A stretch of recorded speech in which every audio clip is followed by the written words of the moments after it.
thank you everyone who's tuned in so far. I'm Curtis Daly, as some of you already know.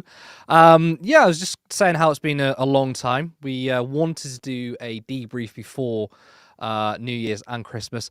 Didn't quite get round to that, did we? We need to be better at scheduling stuff. So this is actually our first show of 2025.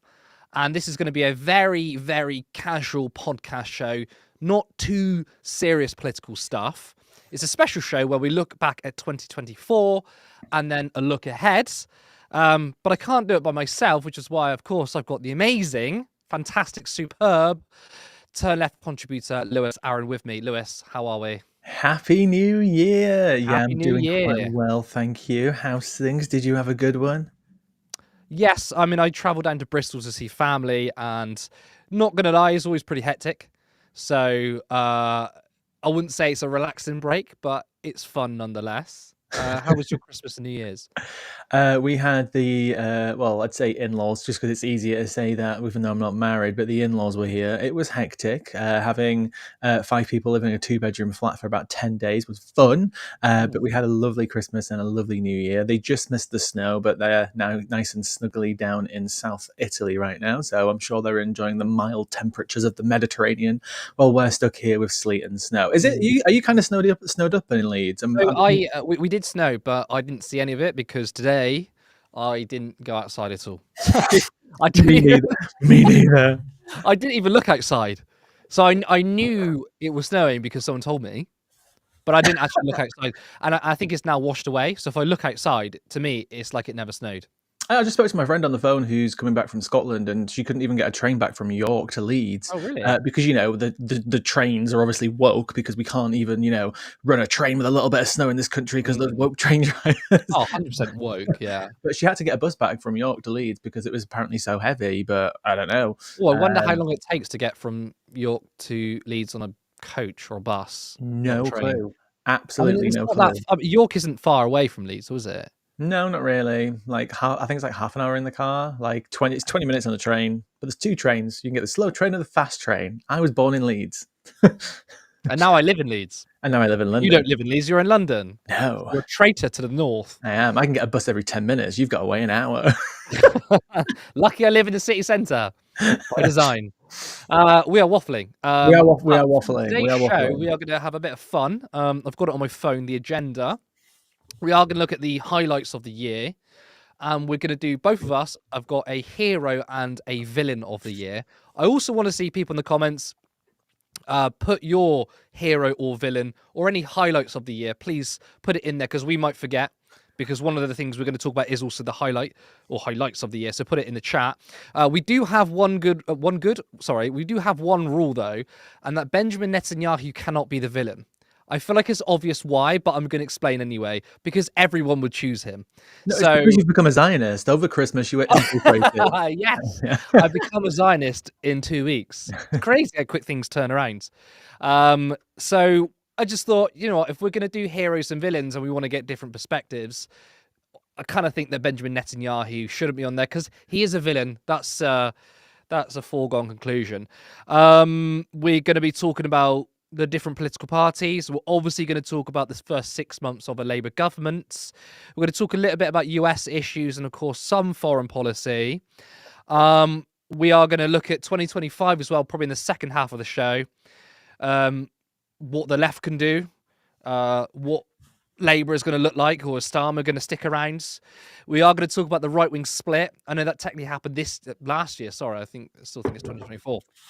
Happened to me too as well. Year, but it's gonna spill on to next year. So that's obviously Musk backing Tommy Robinson or whatever his name is, the Democrats.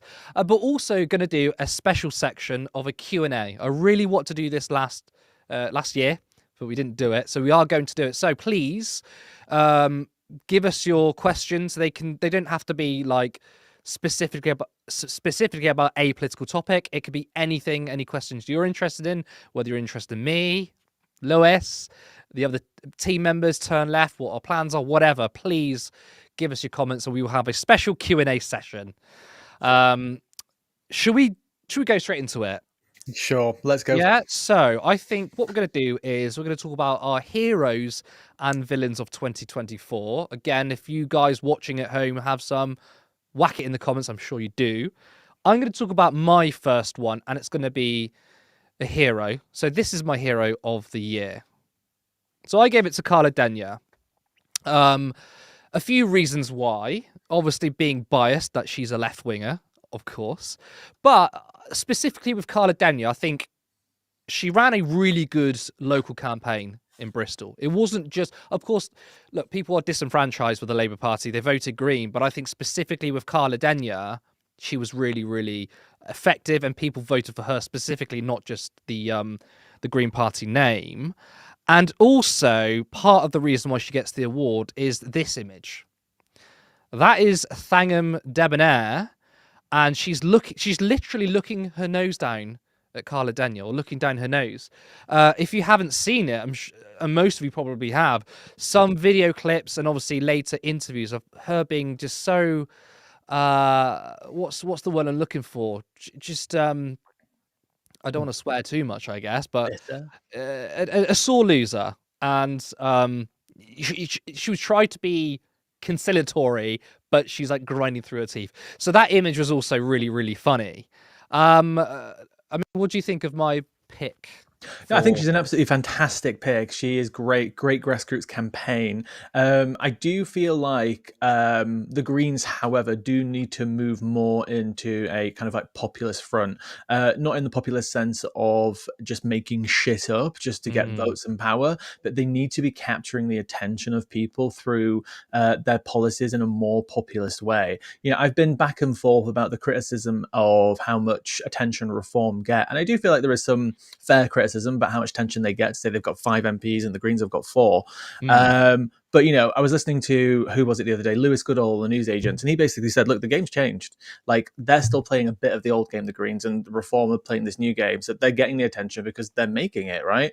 And I think the Greens need to tap into that a little bit more. Obviously, don't demonize groups of people or, you know, attack vulnerable groups, but they need to kind of step up to the new game. People are doing it in their own way, right? We've got Ed Davey, falling into the bloody sea and rivers and pulling these stunts. He's I mean, he's getting all attention. style, no substance, though, isn't he? Yeah, But exactly.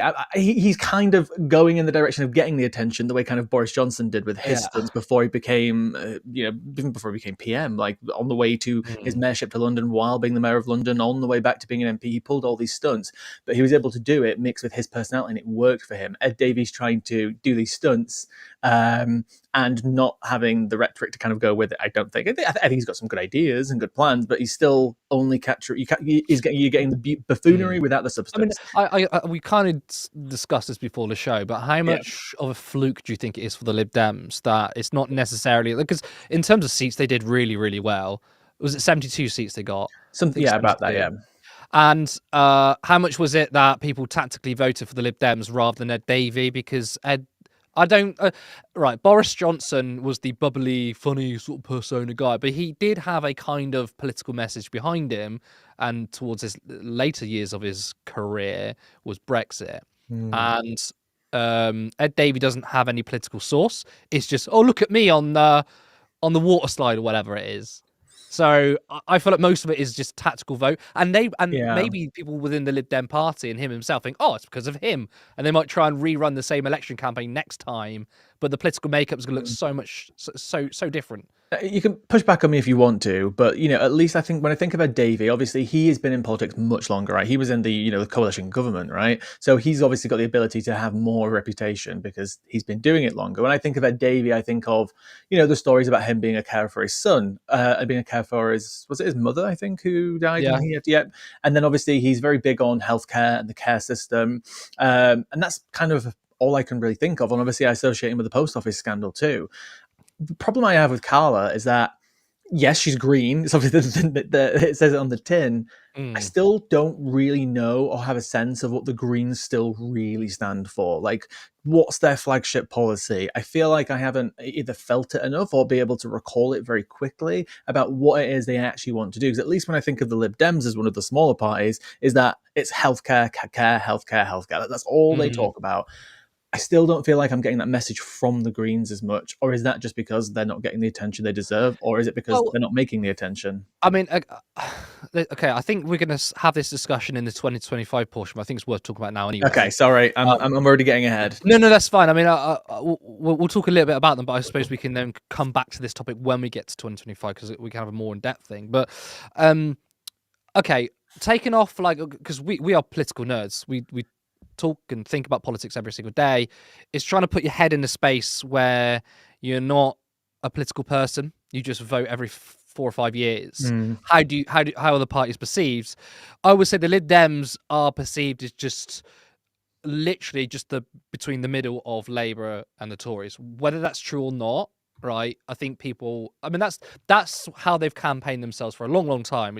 It's the sort of we will put the brains in the Labour Party and we'll put the heart in the Tory government. I mean, that's literally their message in 2015. I think Nick Clegg said, "Look, it's going to be a coalition." A Lib Labour coalition would be like a smarter Labour government, and a Lib Tory government will be a more of a one that cares a bit more. So they've sandwiched themselves in the middle, and I think maybe people still broadly think that. I don't know if that's changed. The Greens, I mean, how are they perceived? You are absolutely right when you say, and I don't think it's necessary Carla Denyer specifically. I think it's the entire Green Yeah. Party. What do they stand for apart from the environment? Now, of course, luckily in this country, people are very pro-environment. Right, most people support like clean energy and like good policies that help the environment. But I still think they're maybe seen as a one-trick pony that all they care about is the environment. And I agree with you. They need to be far more populist. They still come across as very technocratic, and Carla Denyer falls into that trap. And it's like, look, if there's a time for the Greens to be technocratic, at least do it when you're in government or you have enough MPs to form some sort of coalition. That's probably not going to happen unless we have PR. But you look at the European countries; they are little bit more technocratic. But you're supposed to be an insurgent political party. You got 4 seats, which is fantastic given where they were before the 4th of July. But it's not enough. So they need to be more aggressive on, I think, class-based politics. They need to be seen as, all right, we are the Green Party, but we're also the Workers' Party. It's a very hard sell because a lot of the narrative in the media is that the green policies and pro-worker policies are like at odds, especially when they're trying to push this narrative that like net zero is going to cost people loads of money, which is not. But they do need to have a more class-based populist message so we can say, oh, the Greens are at least on the side of like workers and they're aggressive against billionaires. They need to be doing that a bit more, which I don't think they are doing. They have a really good ground game though. That's They something do. we can't really fault. I mean, I want to Callum give was them talking some to very us, quick wasn't credit he? though as well, because they have been consistent on the Gaza issue. They've been quite loud Yeah, about that. really They've good on spent a lot of Gaza. time Yeah. about that. Carla's talked about it multiple times in Parliament, which is great, and that's something we would always advocate for. I don't want to downplay it, but on the domestic point, I still don't really feel like there's any sort of solid policy message out there that's Well, kind of stuck. I mean, the policies are very good, but policy and policy message are almost incompletely removed. Actually, unfortunately, as we're becoming what's that film called where Idiocracy? And we've seen it set in the future, and everyone's like be inundated with consumerist capitalism, and you've just got like basically no democracy because lies are just the norm. Policy and policy message are so far removed. They have a very, very good policy platform. We went through the manifestos. It was in some areas more radical than Jeremy Corbyn in 2017. In some areas, not quite as much, but a very solid document. But yeah, the message is important. And I don't think the radicalism of the policies in the manifesto is matched with the same energy as the radicalism or insurgency or aggressiveness of the message. And that's what they need to be. I don't Yeah, think that now is absolutely. not the time for a small party to be like, we want to be the grown-ups in the room or look like the adults. Don't do that because the Reform aren't even trying to do that. You need to be like angrier and like sometimes I see Carla, or not just Carla, but the Greens will say like, I'm very disappointed in the Labour Party for doing this. Don't say you're disappointed. Say you're Yeah. fucking angry. Say you're They need to be a disgusted bit by more them. real. Like I like Carla because I think her personality comes through a lot in her She has a very politics. good personality, yeah. But Very funny. big but, I still feel like I see some of that rehearsed PR media training that's in there. The one that you Possibly. kind of see in the Labour Party too. Like I feel like too many consultants are being paid too much money right now to teach people how to be PR friendly Mm, and all of these types of stuff, and people are being too careful. But a personality like Carla's, I feel like if it was fully unlocked and she just let go of that PR media training that she's probably had, she could really tap yeah. into I much mean, more she did people, great at because the when it debates, shines, didn't she? when it comes through, she shines. But as you said, when she goes back through to the, oh, I'm very disappointed in this, she should be Mhm. like, this is ridiculous, this is a joke, we need to get this sorted. It needs to be a little bit more real, and I feel like she could tap into a whole lot more, and the rest of the Green Party too. Yeah. A question I've always sort of thought about for a long time is being the Green Party, their name, the Green Party. Um, does that give them a ceiling?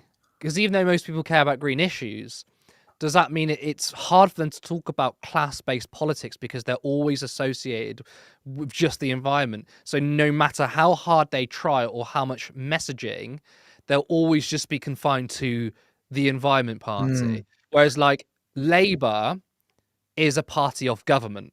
I mean, they're in government, right? The Conservatives is a party of government. Now, of course, Labour, the name Labour is supposed to mean like supporting the working class, but the working class is broad. It's millions of people, so they can say, "Well, we are a broad government." Um, People might feel like the Greens are too niche, even though the environment is like the most important thing. People don't really think like that. In a roundabout way, I'm just saying, like, does the name the Green Party just stifle them? Yeah, And do we need to potentially, yeah. have an actual left-wing workers' party? I'm not talking about George Galloway workers' party, but an actual leftist workers' party. Yeah, you know what? I'm not saying like, oh, here's some advice, but if you were thinking about the Greens, right? Obviously, they do stand for the environment. That's their basic principles, right? They could potentially rebrand into the future as a we're here for the future kind of party, so it's not associated with the name Green, but we're still planning for the future. Maybe this is just literally I'm pulling this out of my arsehole right now, because there is probably a ceiling there. I don't think they've anywhere near reached it. We've got other Green parties who are literally just called the Green Party in multiple countries who have a much higher vote Mm, share. We just had a coalition Green government in Germany, right? They had quite a big chunk of the vote. So there's definitely more out there to get. And again, I think the way to get those votes, get those extra votes, is for Carla and the rest of the team to bring out that personality even more on camera, on TV, mm, make more yeah, opportunities for themselves, and reach out to more people. Are they ever going to be a majority government? Not in the near future. Absolutely not. It's just unrealistic. yeah, But they could be in a position to put themselves forward for a coalition if the time comes. The Labour government's not doing too great, and there could be a future just in 4.5 years' time where Labour are reaching out to create a coalition with another government, with another party, and that could be the Greens. But the only way they're going to be able to do that is to get more seats and reach out to more people. I brought up this comment by Holly Brigstock. Hello. I don't know if you've been on the stream before. It's the first time I see your name, so welcome. Um, Half your analysis is okay, but the other half isn't. I don't think you realise how much of the narrative is media supplied by journos filling column inches. I would say it's not that I or Lewis don't understand that. It's that what's the point spending 10 minutes saying media bad? Like, we know it goes without saying that the entire media ecosystem is biased against the Green Party, but obviously acknowledging that is important. But we've acknowledged that like my entire political career, entire time I've been talking about politics, entirety of Turn Left's channel, we've been saying how the BBC platforms Nigel Farage and Reform, but not the Greens. So I don't think it's a helpful analysis to keep reiterating that point, because that's out of our control. And we want the BBC to platform Greens more, but we don't have control of that. So my analysis is based on things that we can probably control, which is, look, even the media bias against the Greens, and not necessarily bias, but just them ignoring them, it doesn't mean that the Greens are doing the best they can. There's so many things they can be doing, which I think is important. Just a continuation of this. I feel like the one thing that Holly's saying is like, Holly, you might understand the policies yourself. We understand Yeah. them too. We've looked at their policies, that everything from their rhetoric to their communication to their manifesto. We're not necessarily criticizing any of those, but we mostly criticize the communication. We're criticizing the reach. So if they've got these great, amazing policies that people don't understand, whose fault is it? Is if people don't understand them? Obviously, again, the media play a part in terms of who they're giving time to and airtime to. But at the same time, it's up to the Green Party to step up their communication game and get that out there. So yeah, people don't understand them, but it's ultimately down to the Green Party to get that communication out there and reach people. Yeah, yeah, because obviously, like what you're saying there is essentially like the Green New Deal, which is I love that, by the way. I love the messaging of it. The Green New Deal isn't just about green policies; it's about class-based economic policies filtered through what you call a nexus. That's absolutely true. But do the people, like just ordinary voters, understand that? That's the difference. Again, like the Green Party's policies, I think, are fantastic. It's the messaging of it.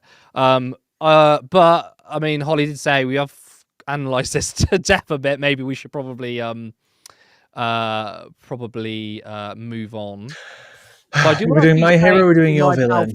Thank you so much for the $1.99 gift. The Greens have a strategy on social care. Yes, they do. Again, the policies, they've been fantastic. It's just the Probably going to communication. move on to... Say again, sorry. Just the communication.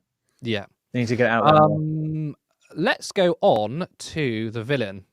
Okay, who's your... I'm not going to lie. I'm probably going to disappoint people with this because it's such an obvious one. And I did think about trying to come up with niche ones, but I came up with this one because I just feel like if we look at global politics, I feel like this person has made the biggest impact in a very, very bad way. A lot of people in the comments have also said the same thing. And yes, it's Elon Musk. Deliberately chose that picture of him jumping up like a fucking dipshit, to quote Tim Walls. I chose Elon Musk because... not because he's a weird, divorced loser. It's the latter half of 2024. In fact, what we're seeing in the last couple of days is the interfering with our political systems, right? Beginning of the year, all right, yeah, we know he backed Trump. We knew his money was going to be influential. But then when Trump won the election, he's already intervening in the political system where he's essentially saying any Republicans that don't side with our agenda, I'm going to throw loads of money at primaries to unseat you. Essentially, I mean, there was a lack of democracy in America anyway, and I think the election of Trump and essentially Musk being the shadow president has meant that America is officially an oligarchy. He can do whatever he wants now. And obviously, his wealth has massively increased since Trump became president-elect. And then over here in the UK, he's talking about giving reform money. Your microphone's doing that weird thing again. We have no producer to tell you that, so I'll have to tell you that. How's that? Was it just the cable? You're good. You're good. You're good now. Get a new cable, I think. Sorry, guys. Did I cut out a lot of No, myself? we could hear you completely. It was just very. Okay, fair enough. Yeah. So, where was I? Yeah. So now he's sort of backing reform. He's backing Tommy Robinson. And he is going to try and influence our elections. I mean, Jess Phillips, I'm not exactly a big fan, but he's like saying, throw her in jail. Like, you cannot have a madman with this amount of power doing this. So that's why I gave him Villain of the Year, because I think objectively, in terms of like, you could probably quantify it, couldn't you? Like, he's like probably the most powerful man in the world because he's got the US political system in his pocket. And when you have that in your pocket, that makes you the most powerful person probably in the world. So I'm just... through sheer power dynamics, I've given it to Musk. And yeah, he's a fucking weirdo loser freak as well. He's an extremely divorced person.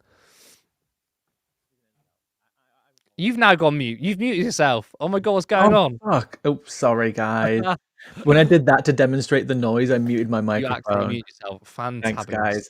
Anyway, yeah, just one quick comment on the Jess Phillips thing. I don't want to go too much into it because I think that's an entire topic. But I'm sorry, again, I have problems with Jess too. But if I were to think of one person in the entirety of the government or entirety of the political establishment in the UK who has gone out of their way to dedicate their entire career to protecting women, it is Jess Phillips.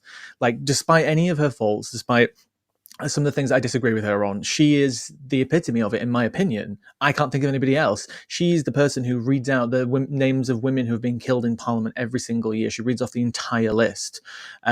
She's done so much for this cause, and it just shows you how illiterate Elon Musk is on British politics. He doesn't understand our system. He knows nothing. He's just spouting rhetoric. Somebody said this, I can't remember who it was in a podcast I was listening to or a TikTok clip or something. We want to know who's advising him, because there's no way I don't think he's doing all this research himself. I think he's got some team or some advisors who are like feeding him information somehow. I don't think this is just coming from Twitter, because he seems to talk about points which are relevant to what is actually specifically going on, but then obviously just gets everything wrong about what he's saying. There's somebody there in his ear, not like manipulating him, but somebody is giving him information, some sort of consultant. I don't know who it is. There is something there.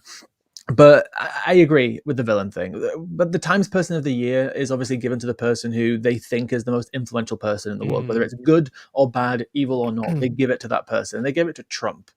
I think that's a big mistake. That should have gone to Elon because he is the most influential person right now, and he was the most influential person last year as well. Yeah, obviously the election only came around in November, but still, his power through Twitter is just it has given him so much power. It's not even just the fact that he's the richest man in the world. You know, I said to you earlier before when we were preparing for this show, is that we all laughed at Musk for over a year, however long he bought. Was it been 2 years now? I don't even know. That when he bought Twitter, he bought it for $44 billion, and it was stupid. It was overvalued. He bought it off of a meme price. It was ridiculous. It was a stupid investment, and it's never going to pay off. Twitter is now worth $10 billion. It doesn't matter. It bought him power. And in the space of him winning the election, Trump, and then in the space of 2 weeks later, the amount Musk spent on Twitter, he's gained in value in stock share because Tesla's skyrocketing right now. I think I need to change my hero actually and change it to Says Thomas, because Says Thomas became a member and then gifted a shitload of memberships to people. But we've now got competition because JM has now gifted 5 Turn Left memberships.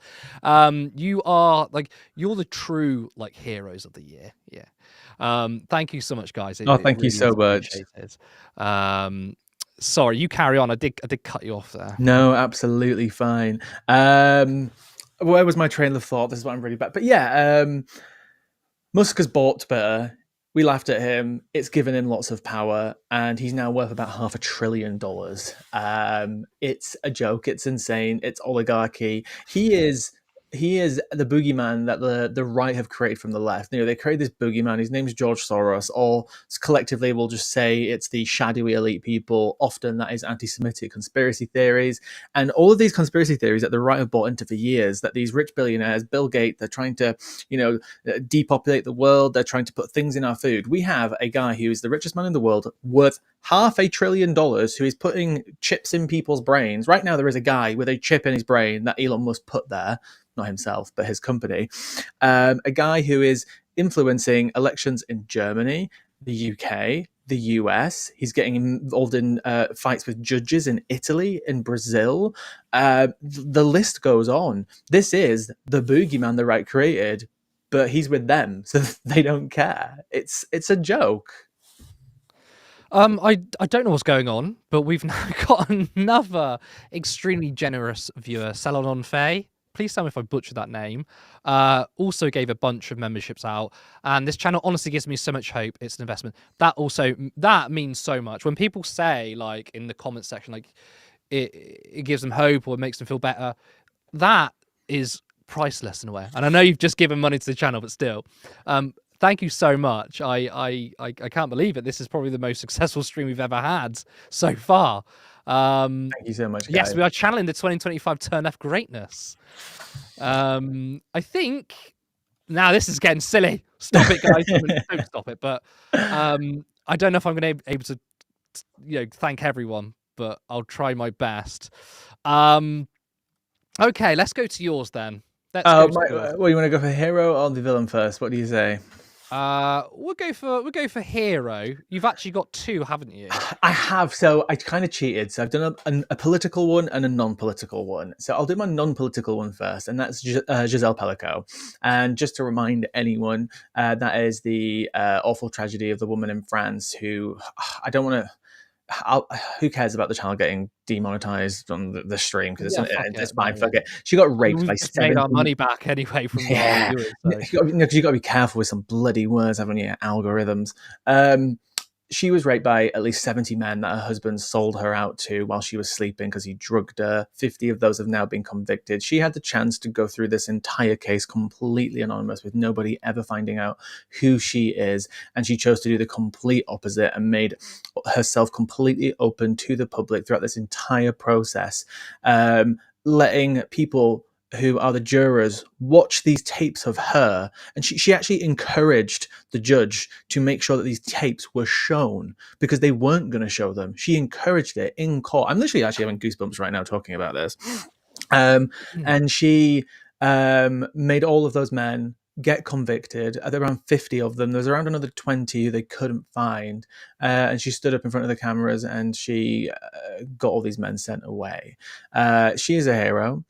She needs to be praised, and she's a source of inspiration. I still actually don't think the story got enough attention. I feel like when it peaked, when the prosecution was going on, I feel like that obviously did get a lot of media attention. But I remember for weeks when this story first came out, there was quite a few weeks where it really wasn't getting that much attention. I actually saw some good journalists really trying to promote this story and get it out there.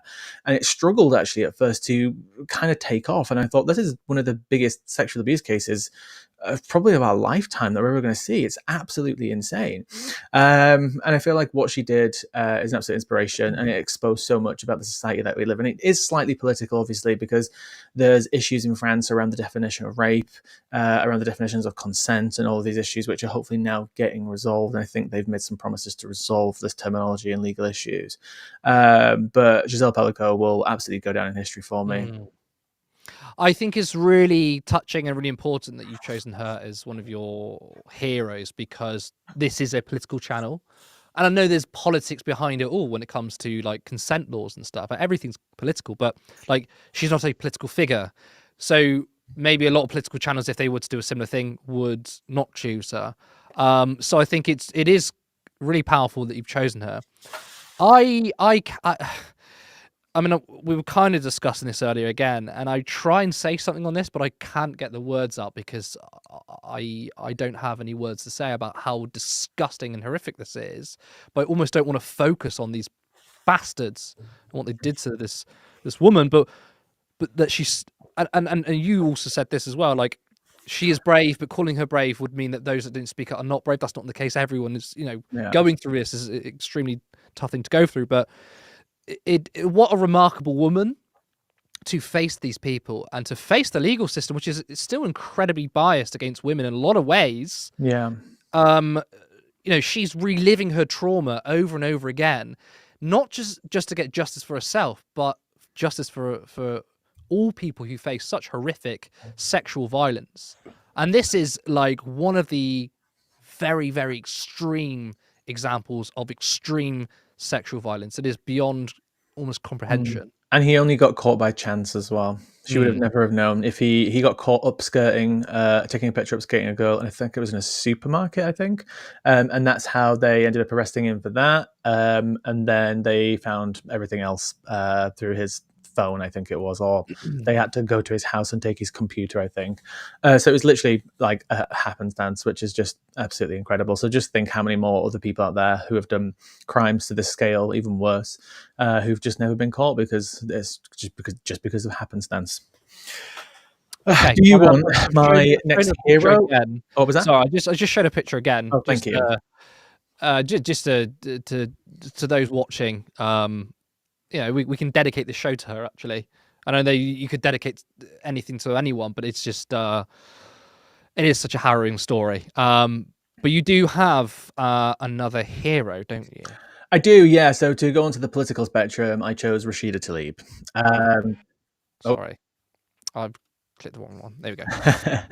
We'll come to that in a moment. Yeah. Rashida Tlaib is a congresswoman from the US. I'm sure many of you who obviously follow US politics and also the genocide that's currently going in Gaza, you'll probably know Rashida Tlaib. She's been very consistent on this issue because she is a Palestinian American, and very bravely, if you want to put on the clip, did this when Netanyahu was invited to speak at the US Congress.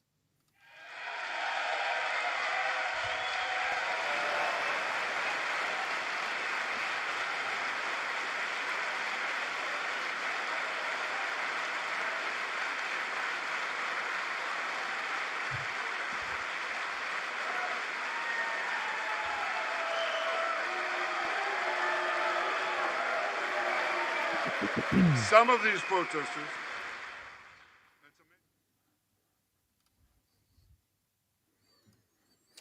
I think it's a really incredible clip because I feel like sometimes it's overlooked a little bit because it's just another clip from Congress.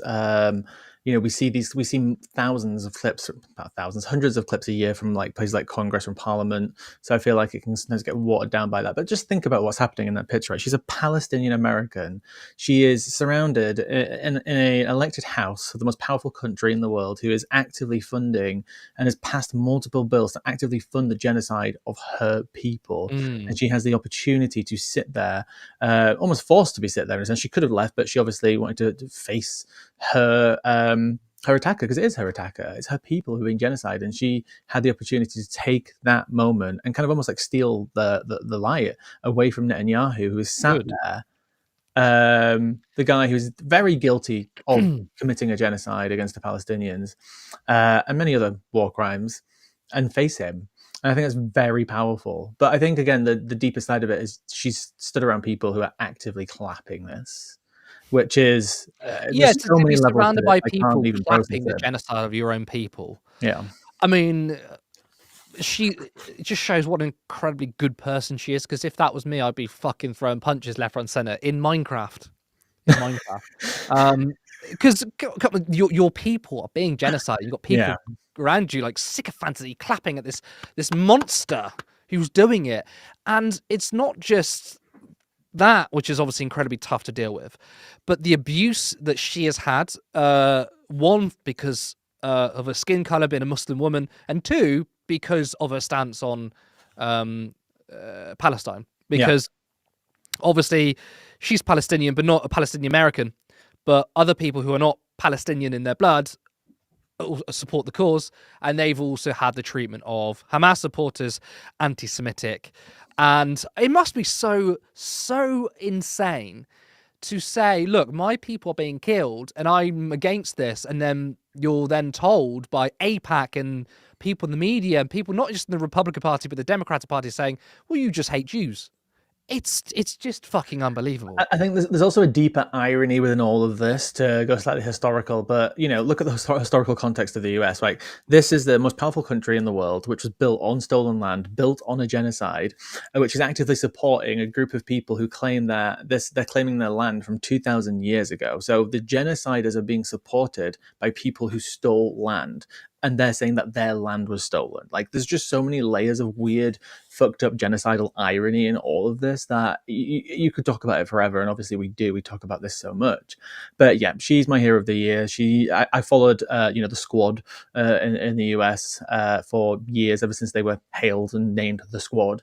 And I think they give me hope in terms of the future of the US and the future of the politics. These people inspire people all around the world, obviously, especially AOC being the most well-known. But I have hope that we have people who actually, they don't exactly align with us, but a lot of these people will call themselves democratic socialists. They align with people like Bernie Sanders, who obviously in many ways we support, but we often criticize too. But these people couldn't have existed in the US electoral system 20 years ago, and they exist now. So there is hope for the future that more of these people will exist in the future, but we will have to see. Yeah, I mean, even 10 years ago, thinking that there's a group of Justice Dems, the Justice Democrats, would have been unthinkable. Your mic's doing the thing again. I think what are you knocking the wire? So it's I think I have these microphones are connected through an XLR cable, and I think the cables are quite shitty, and dropped my phone as well. Oh, thank you as well, Jim, for gifting some memberships too. Yeah, I was just about to say thank you, Dr. Rapper Band, for the subscriptions, but we've now got Jim as well. Jim. This is actually our most successful stream when it comes to memberships. Like, we may get 5 to 10 if we're lucky on a particular show, but we've had like multiple people give multiple memberships. I just want to say thank you all. I can't believe this. Maybe this goes to show that these debriefs, maybe they could be a bit more casual. I mean, we're doing a Q&A section in a minute, and we'll ask you guys then, and we'll see what you think. But maybe please start getting the questions through. Yes, if you've got any questions for us as well, get them through, because we will. Well, Lewis will kindly go through them. Actually, I haven't seen any specific questions yet, because I've seen like comments, but I haven't seen specific questions. So please send them through about anything, guys. Not even just related to what we're talking about. Literally anything. Yes. Okay, on to your villain. Okay, my villain. We're so American focused in this because we've got Elon, we've got Rashida, I mean, he's and Canadian, so pardon? Huh? he is. Oh no, sorry, not Canadian. South African. Canadian. Sorry. So Super, was I super thinking of African. another billionaire? That's my worst South African accent I could ever do. Super. Yeah, he's South Let's not African. do So, accents, yeah. actually. Anyway, yes, we have. Well, he has U.S. citizenship. Joe Biden. Okay, so there's so many layers to this. I talked to this about you earlier today. Is that sometimes when we talk about politicians, we have to separate them out, especially when we're opposing who they're going up against, like Donald Trump. So we have to do this thing where it's like, okay, we absolutely hate is beyond the word when it comes to the foreign policy of Joe Biden, but domestically, some of the policies that he's done is great, and I can support a lot of those things that he's done domestically. However, obviously, onto the foreign policy, or none of what has happened could have happened without him. He has funded this genocide. He has signed off on every single arms deal. He's delayed some of them here and there to try and, push Netanyahu into certain positions, but he has not fully utilized the power that he has to let Israel do what they want. I can't remember the famous story. Was it Nixon or Reagan? I'm literally getting confused. I think it was Reagan who literally called up Israel at some point, whoever's the prime minister at the time, and literally said, "We're cutting you off or stop." And they stopped.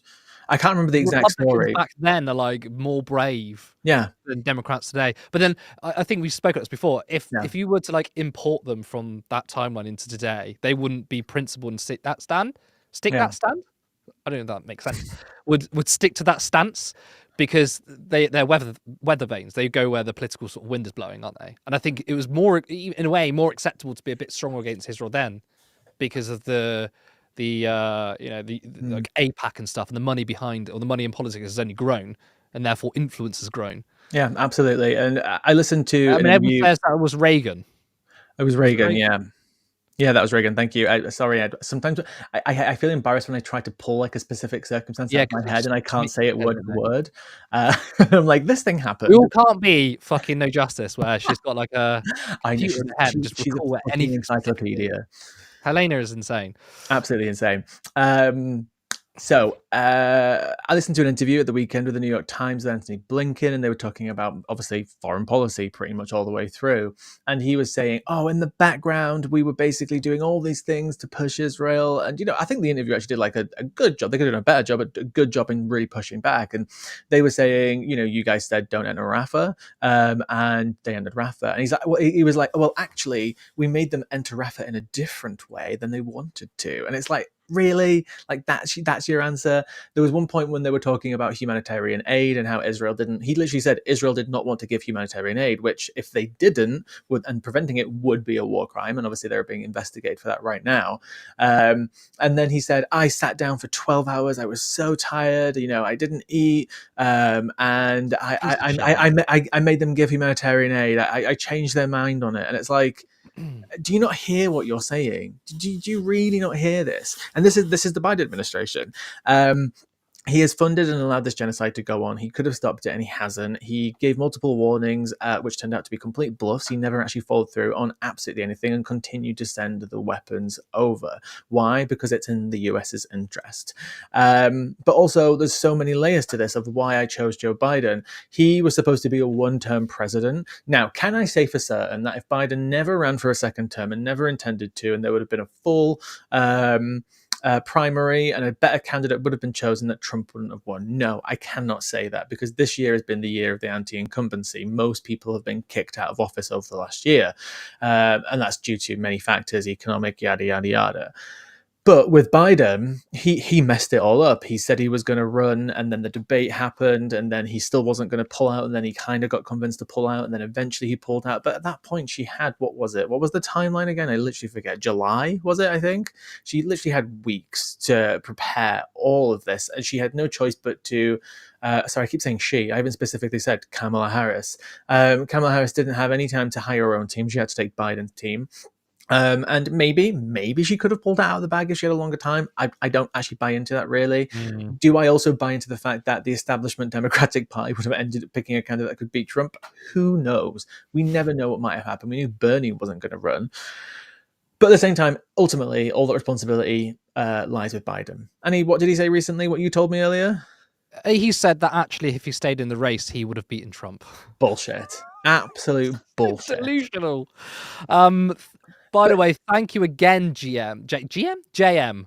I mean, you give more memberships. This is really, really generous of you. I do want to say though, like, don't do it if it screws you over. Like, those that are watching, obviously, if you want to support us and donate, amazing. But only give what you can. All right, just putting that out there. Do not put yourself in a bad situation to give us money. So yeah, Biden. Yeah. He cost. I mean, he cost the Democrats not just this election, but potentially future elections because of the look. Internal polling showed that he was going to lose, like, or Trump was going to get like over 400 electoral votes. It was going to be worse than Kamala Harris. Had Biden said, "I'm going to be one-term president," like he promised, and stepped down, does that mean that Kamala Harris would have won? I don't know. It's still very likely she wouldn't have, given so many underlying things, but she would have had far more of a shot. But to try and stick it out, and then pull out when you've basically been forced to, you fucked over everybody else. You fucked over Kamala. You fucked over the country because they've got how long are they going to have with the Republicans? I mean, is this going to be the last legitimate election? So all because of his ego, and he still thinks to this day that he would have won. I mean, the guy could. I mean, it's recently like leaked, hasn't it? Even though we kind of suspected it, that White House aides would essentially be in the president because Joe Biden, for like 2 years, was so cognitively impaired. Not just the campaign trail, but he effectively wasn't doing his job for years, and yet still wanted to go ahead. It's just madness. Wow, Dominic Jones. Thank you for the 5 Turn Left memberships. Really appreciate it. This is, I mean, half the show is just thanking people, which is not a bad thing. It's just not used to it. We're not used to it. Thank you very much. Do more and I'll take this off. No, I'm joking. Yeah. That'll probably Do more and keep it on. That guy's kicked off. Yeah, it's incredibly frustrating because we can't play, what if, right? We don't actually know what would have happened if another candidate would come in. I can't even think of a candidate. Like, people will say like AOC. Like, I love AOC. I have many criticisms of her. I feel like she's played too much into this you need to kind of work with what you've got kind of stuff. And I think Jacqueline earlier put that in the comments, like, she had a photo up with Biden, which I agree with. Like, if you're gonna stand on business when it comes to the genocide in Gaza, which it took us some, but she finally started to use the word genocide. I get the whole you need to play both sides types of things, but they don't have the same system in the US. You can't have the whip taken off of you. You can be primaried. Nobody's going to go up against AOC but I guess Democratic Party. with AOC, right, I mean, I do defend it because I think some of the criticisms go a bit too far sometimes. I might get attacked for that, right? But I do think like she is trying to play a game, and like she recently went for an internal. What do you remember? What the actual name of it was? It was like an internal political position of the Democratic Party. We talked about this earlier, and I didn't check. Yeah, because it means that she was going to have quite a bit of power in the Democratic Party. So, if by playing the game means that she can actually win leverage inside the Democrats, then I think that's worth doing, because her like capitulating a little bit isn't for voters, right? She can stand strong on her own policies and her own rhetoric, and people like her for that. But she's more thinking about the actual elites within the House Oversight Committee. That was it. What, the Oversight Committee? Yeah, the House Oversight Committee. That was it. I'm not a political US system expert. I don't even know what that means or how much power that even gives you. But I think there's a space for someone like a Rashida Tlaib, who was not playing ball at all with the Democratic establishment, and she stands on her own, and also have an insider. Like, for me, I'm like, the left should occupy all political spaces. I'm kind of not against having like a political insider, as long as you don't like actually sell out. And of course, that's hard to tell because you don't know whether someone's making a political calculation or they're actually just slowly selling out. I think a lot of people think that AOC is selling out. I still maybe naively believe that she's still playing a game.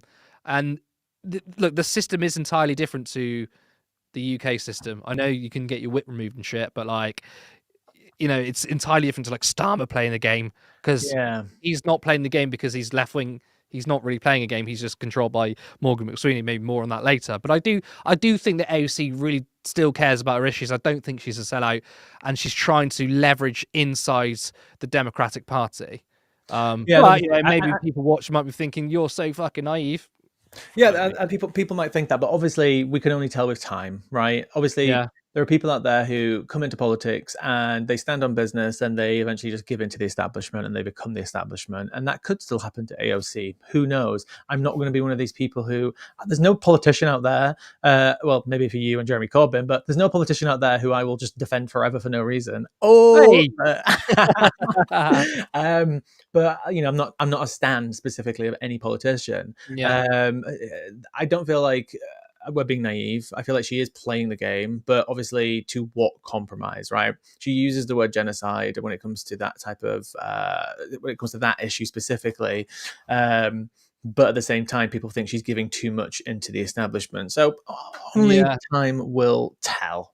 Definitely some of the criticisms where she's like palling up with Nancy Pelosi, calling her mama bear, and then she turns around and stabs her in the back. Again, I don't know if like AOC knows that. She's like, yes, all right, I have to do this. It makes me look stupid or not. It is embarrassing, absolutely. But I suppose if you're going to play a role as an insurgent candidate trying to like play the game a little bit, like you're gonna be embarrassed.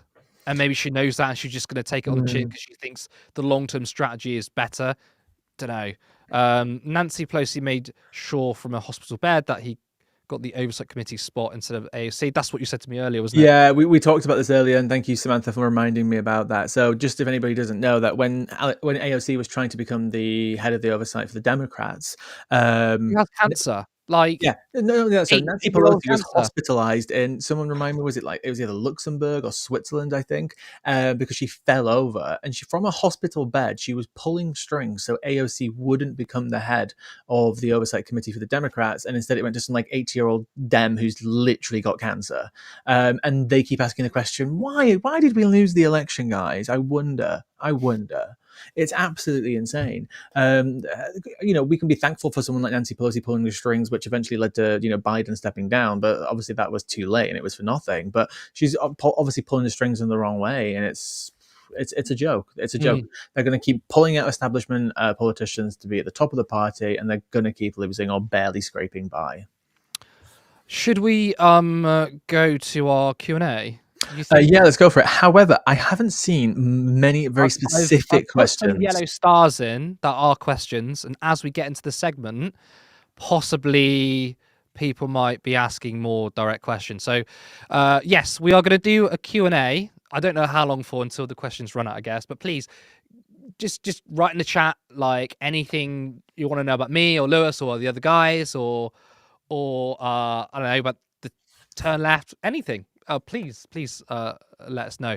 If you go in the filters tab and start it, then I've got some ones in there. Not all I of them. highlighted this one just very quickly just to answer Jacqueline's question on this, because I actually read about this. So if I remember correctly, Biden obviously did loads of student loan forgiveness, but a lot of it got stuck in the courts. So what happened with that story with him cancelling and doing a U-turn on it, like, correct me if I'm wrong, you might have actually read more about this than me, Jacqueline, is that it's because a lot of those cases were just stuck in the courts and the administration's ending. So they just essentially pulled out because the administration's going to be over. So they didn't actually have any other choice but to U-turn, because if they handed it over to the next administration, which is the Trump administration, they would have just cancelled it anyway or done something else with it. Who knows? And obviously it's costly as well. So I think that's what happened with that, but correct me if I'm wrong. Just seeing if there's we've got a comment on here with £5 super chat. Thank you again, JM. You're very generous. What is your opinion of Claudia de la Cruz and the PSL? So she was like the third-party candidate, even lesser well-known than Jill Stein. She's like politically based, but again, it's the two-party system in the US. Like, my opinion is, I don't know. I mean, her politics are good, but she's never going to win. I know that's such a surface level analysis. Don't know, Lewis, you're someone who follows US politics far more than me. I am going to be absolutely honest. I don't know much about Claudia. I really don't. It's not a person who I've followed very closely. I've seen her about. I've seen her in the odd clips. I've read some articles, but I don't actually have. I'll do something that a lot of people don't do. Is just say I just don't know enough about her to have a formulated opinion on her, unfortunately. But I will read on her more. Coops 199 super chat. Thank you so much. Is Musk hoping to replace Trump? Not constitutionally possible. Yeah, he can't literally, can he? Unless they found some weird frigging argument that they could take before the Supreme Court where somebody who wasn't born in the country can become president, then perhaps. But the Constitution very clearly states that only a natural, I think I can't remember the exact wording, but it's something like only a natural born person of the United States can ever become president. So even if your parents are American and you fly over to the UK for a holiday and your mother gives birth to you, you will never be allowed, even as an American citizen, to be the US president, even if you were born in the country for one day. That's how specific it is. You have to be born within the borders of the United States and any of its sovereign territories to become the US president. So that does not mean unless they try and change it. I mean, didn't Trump say, and Steve Bannon for that matter, he said like, oh, maybe we can have a third Trump term. I know it's harder to do it. Like, I don't think Elon Musk is going to up quickly. I mean, yeah, true, but I don't think he's going to replace Trump. But that doesn't really matter. What matters is the sort of the power.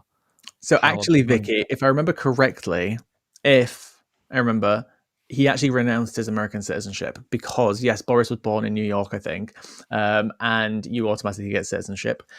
He renounced it because of tax purposes. America is one of the only countries in the entire world that tax you wherever you are in the world on your income. It is above a certain threshold. It's quite a bit. It's hundreds of thousands of dollars. Boris is rich. He's a millionaire. He's subject to both US and UK tax, so he renounced his citizenship. So he can't become US president anymore, which would be a funny turn of events. That would be quite funny. Like he's sort of given up the chance to become president just for tax reasons. But I mean, he wouldn't happen anyway. Okay, let's get some. We got some lineup like questions, like general questions. So I'm just gonna flick them up. Okay, sorry.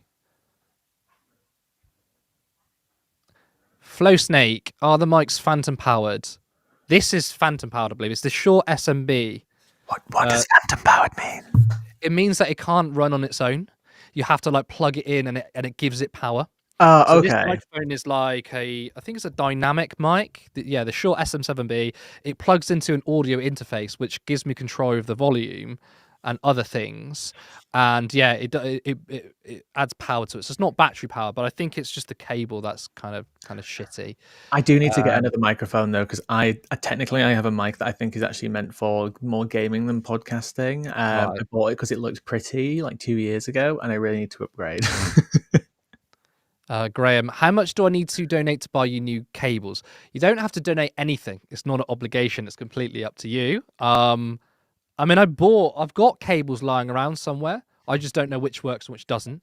So I wouldn't say like, oh, give us this amount of money for cables. Just if you want to give what you can give what you can. Or just buy Lewis new mic. No, that's too much. I'm joking. I can get my own new mic, but thank you.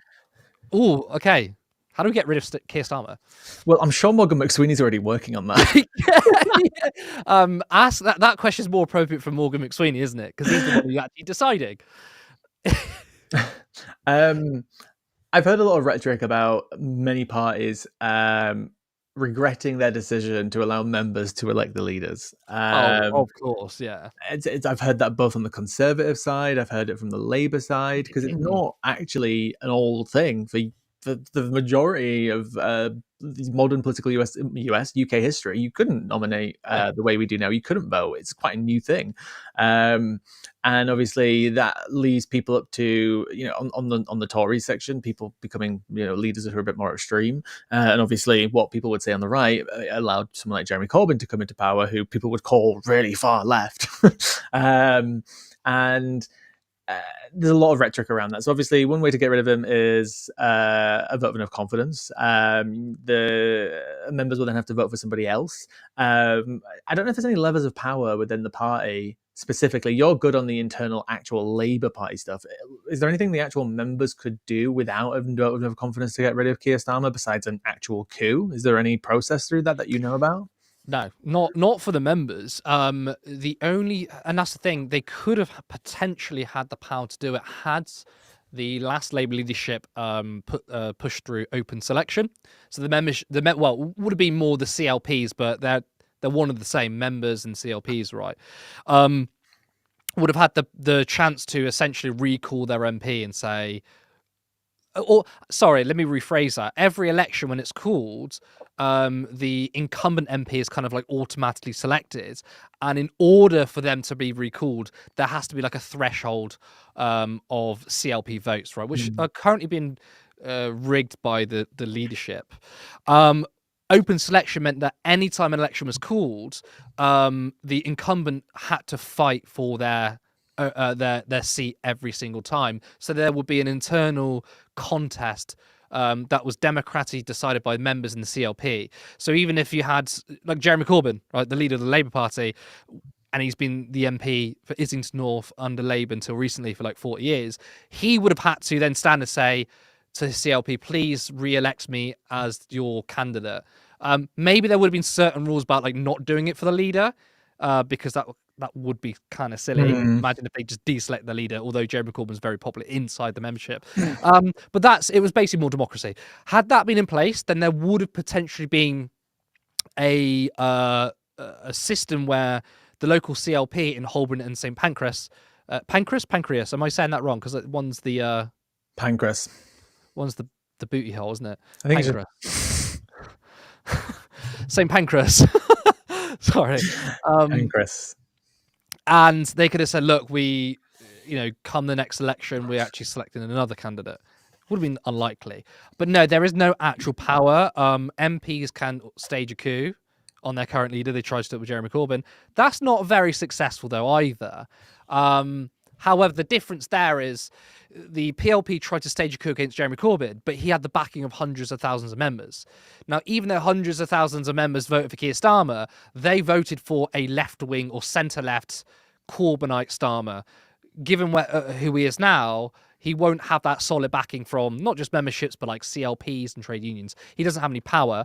But the internal Labour Party structures no longer mean shit. It is literally just Labour together and Morgan McSweeney. That is it. And Keir Starmer's only going to go if Morgan McSweeney wants that to be the case.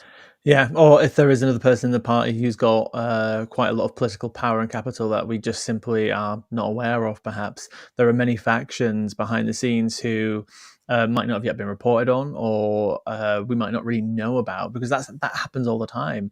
I remember reading in the Times, when was it? It was literally about a month or two after the election, where they did a story about Luke Akers creating like a WhatsApp group where he was like getting all the new MPs into a WhatsApp group, and he was in charge of it, and basically trying to organise in the Labour Party immediately. So is that a faction that's connected to McSweeney? Probably, because the same people who fund McSweeney are the same people who fund Akers at the top. So who knows? But there are many other factions in there. But usually when somebody makes a move, it's the domino effect, right? It's the way Boris went when it was Rishi and Sajid Javid who resigned, and then boom, massive domino effect. That almost did just happen to Justin Trudeau, actually, in Canada, but he survived it for now. Doesn't always happen, but I mean, there's a lot of briefing to the press about cabinet members are thinking about getting rid of Starmer. Yeah, and to me that sounds like that's probably that could be Morgan McSweeney planting those stories. I think Peston went viral for a clip like that recently, just a couple of weeks ago, where he said that there are senior Labour members talking to him about the idea of Keir Starmer not being the leader soon. So it is very interesting. I find that ridiculous. I mean, if you're coming up to the next election, fine. But 6 months into a government, I know Keir Starmer is incredibly unpopular, but there is no real mechanism to kick him out of power, really. So it's not like, if we don't get rid of Keir Starmer, Labour's going to be out in power now. No, they've still got 4.5 years, right? No other party can just suddenly take over. So they're not in any real danger. I find it really, really stupid that they would get rid of Keir Starmer within 6 months. Do I want him gone?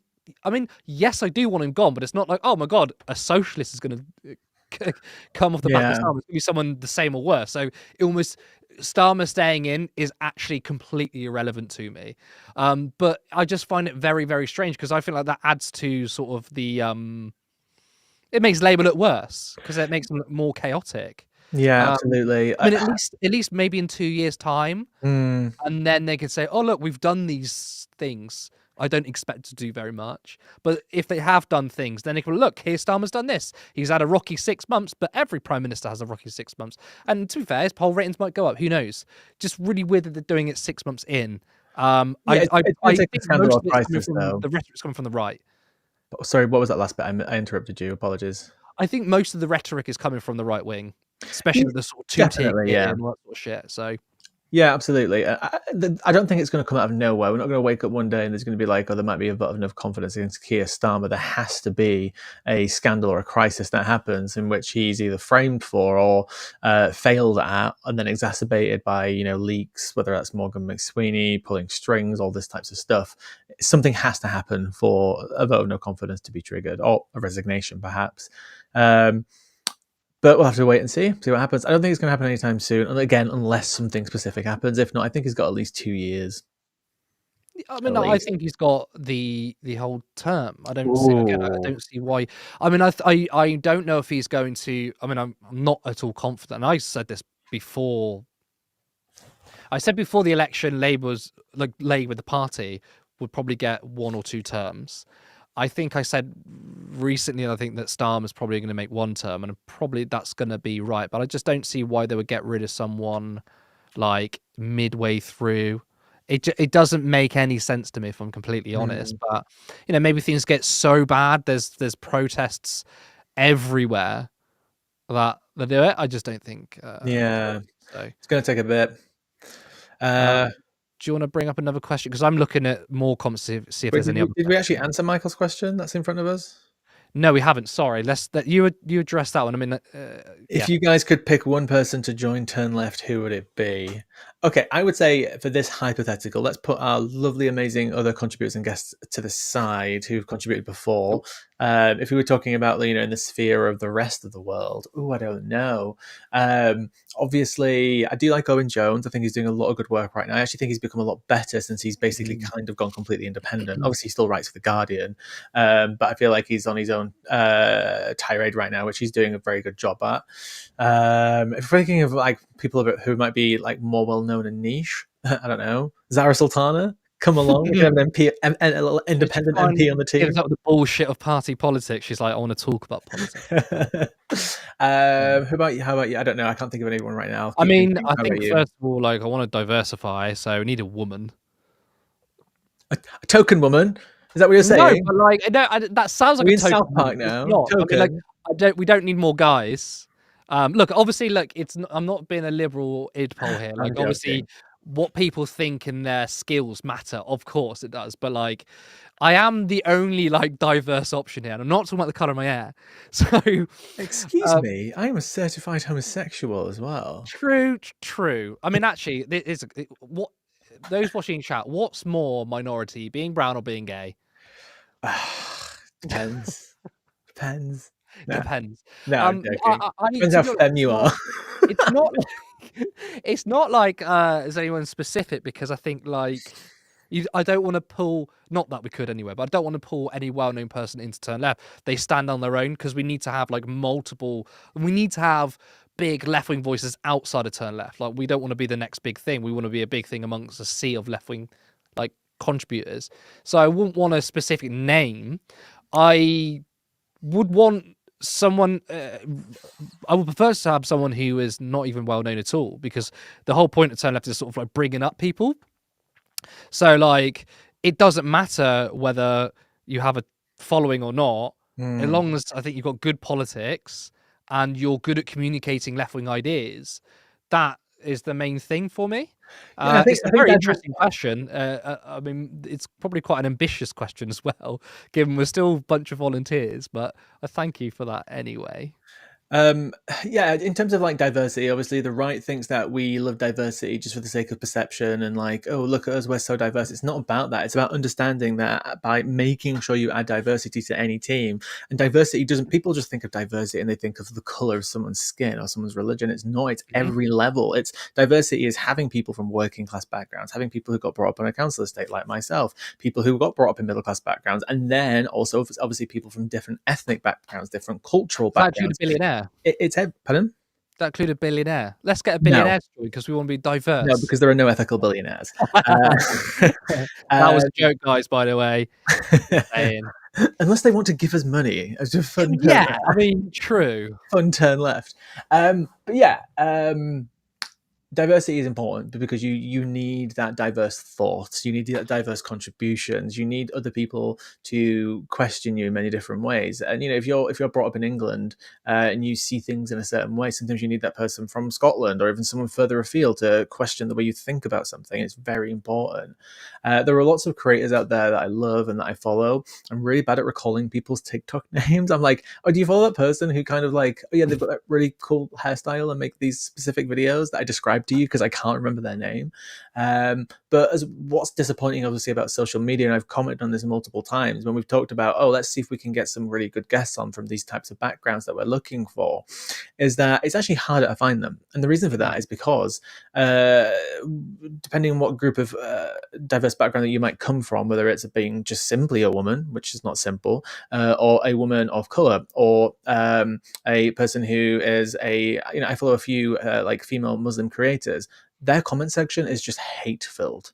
So there's so much more pressure and so much more attack for being a creator online who is from these different diverse backgrounds, and they are harder to find, and which is one of the reasons why the space is so dominated by people who do have to look have like really me skin to do this sort of thing, because people just they will. Most people are pretty good, but you will get fucked up comments. I don't need to go through some of the ones I received, although I do get the odd nose ring. That one's the most hurtful when they say I've got a nose ring. Oh, do you know yes, what? Okay, I have a nose ring. What's your point? I'm going to show off my white privilege right now. The most insulting thing people can say to me is that I'm a fucking liberal, right? Okay, I fucking hate when people call me a liberal. To be fair, that is quite insulting, though. I've been called a liberal a bunch of times, and that does hurt a lot. Much.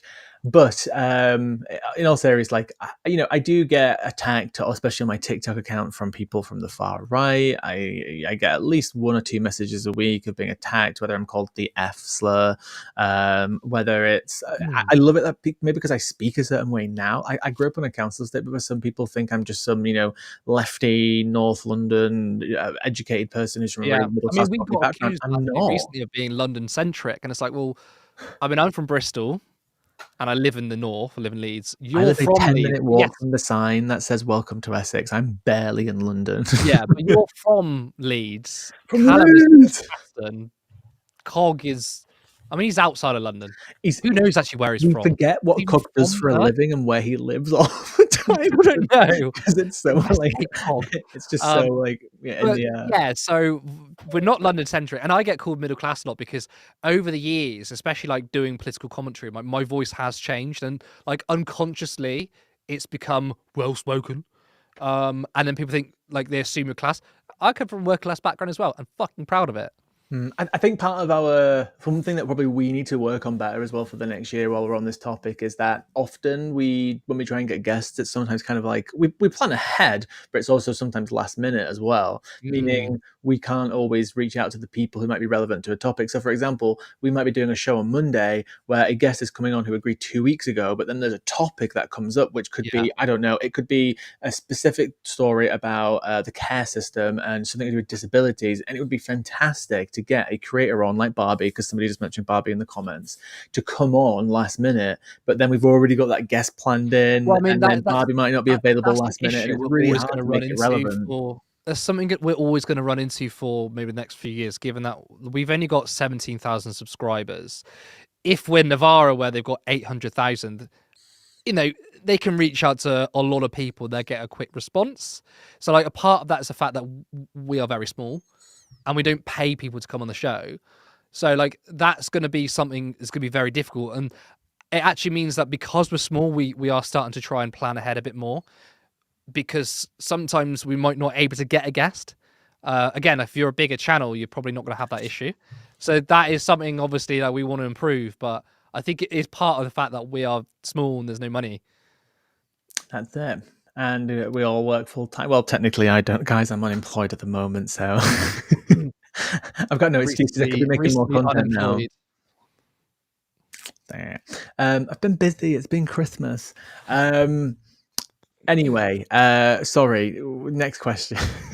Dominic Jones, how many more memberships would you like? Are you threatening us with if we tell you how many memberships you like, you then just would go and do it? Because I'm scared, because I don't want you to like feel like you should give any memberships. We've I got, well, think we've you got already have as 17,000 well. subscribers, so How many memberships would you like? I don't know. If you're asking, so then if I were to say like 100, you then drop 100 quid. Please don't do that. Not if it's not within your means. I don't know. I mean, of course, we would like as many memberships as possible to fund things and slowly work to the goal of this being our full-time job. But yeah, we're grateful for anything that anybody gives, but please, yeah. please do not be spending money that you either don't have or you might struggle with. Like, give whatever you can give, and also give to other things as well. Like, I don't want to be like, oh, don't give us things. Like, there are many other causes out there too. If you are feeling generous, feel free to give us something, but make sure you spread the love around too. What's the plan for this year for Turn Left? Before we get to that, one last thing, and also support other left-wing media outlets as well. Absolutely. Something that's quite rare. I mean, a lot of other outlets might not say this, but it's important because again, the Turn Left ethos isn't like, obviously we want to have like millions of subs, right? But we don't want to replace anything, because I don't think we can take on the establishment and the far right by Turn Left just being the new kid on the block. It needs to be Turn Left that grows, but other left-wing voices also need to grow. So whether you financially or not, like, please support other left-wing media outlets, whoever they are. Do that as well, because it's really important, because Turn Left can't do it alone, so we all need to work together. Sorry, let's go to our next one. What's the plan for this year for Turn Left? Any specific aims? We're going to tap into like the right wing media ecosystem. We're going to start selling vitamins. We're starting selling protein powder and Start blaming saying it. that vaccines cause autism, or vaccines don't work. That's quite good. But I was saying though the other day that we need to pretend to be far right to infiltrate them and give them misinformation, which is actually going to like stop them being as like growing I as much don't as think they can. misinformation is Misdirect. these We need to people. misinform the misinformed. You misinform the misinformers, and then you accidentally say the truth. Yeah. Get a little bit meta, a little Trick bit. them into being socialists. Well, whatever works. Okay, I suppose. I'll answer the serious kind of question seriously. Like, well, obviously, we meet up very regularly outside of obviously just planning these shows to talk. We have a WhatsApp group. We're all chatting with each other all the time to constantly build and develop. Obviously, we've talked about goals, haven't we? About how many subscribers we'd like to hit. And you know, it's not we're going to be like, oh, we want to have 100,000 subscribers. We want to be realistic, right? Like, what was the goal that you mentioned the other day, which would be I mean, a nice for goal forward? me, I think it's a realistic goal. Is the end of 2025 to hit 30,000 subscribers. Yeah, So that'd be a nice goal to have. yeah, because And we gained 6,000 just this year. my cat is crying outside to make an appearance. No, So sorry. We increased our subs by 11,000. So at the beginning of the year we had 6,000 subs, and now we're on 17.5.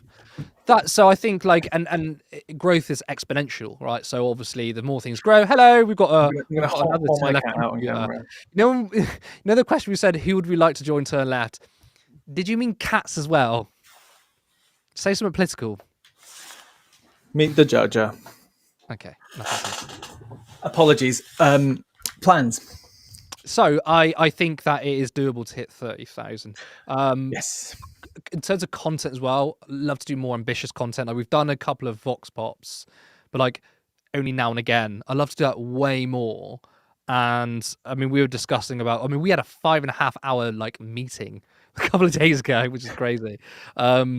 Love to do like a mini doc, and for me, I love to do it on like tenants and how life is like being living under, like, I live under a landlord, but like I would say I don't have it the worst. Like, I know there are other people who've just like been completely shat on by their landlords. So that'll be something like that. Yeah, something more substantial mainstream than the media Vox appearance, Pops as like well. BBC. If we can get on there, it'll be good.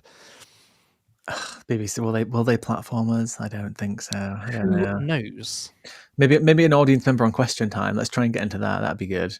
Yeah, so put yourself as Reform. You get in there every week and then just be left wing. Yeah, Laura Kay did a big interview with Nigel over the weekend too. Another one.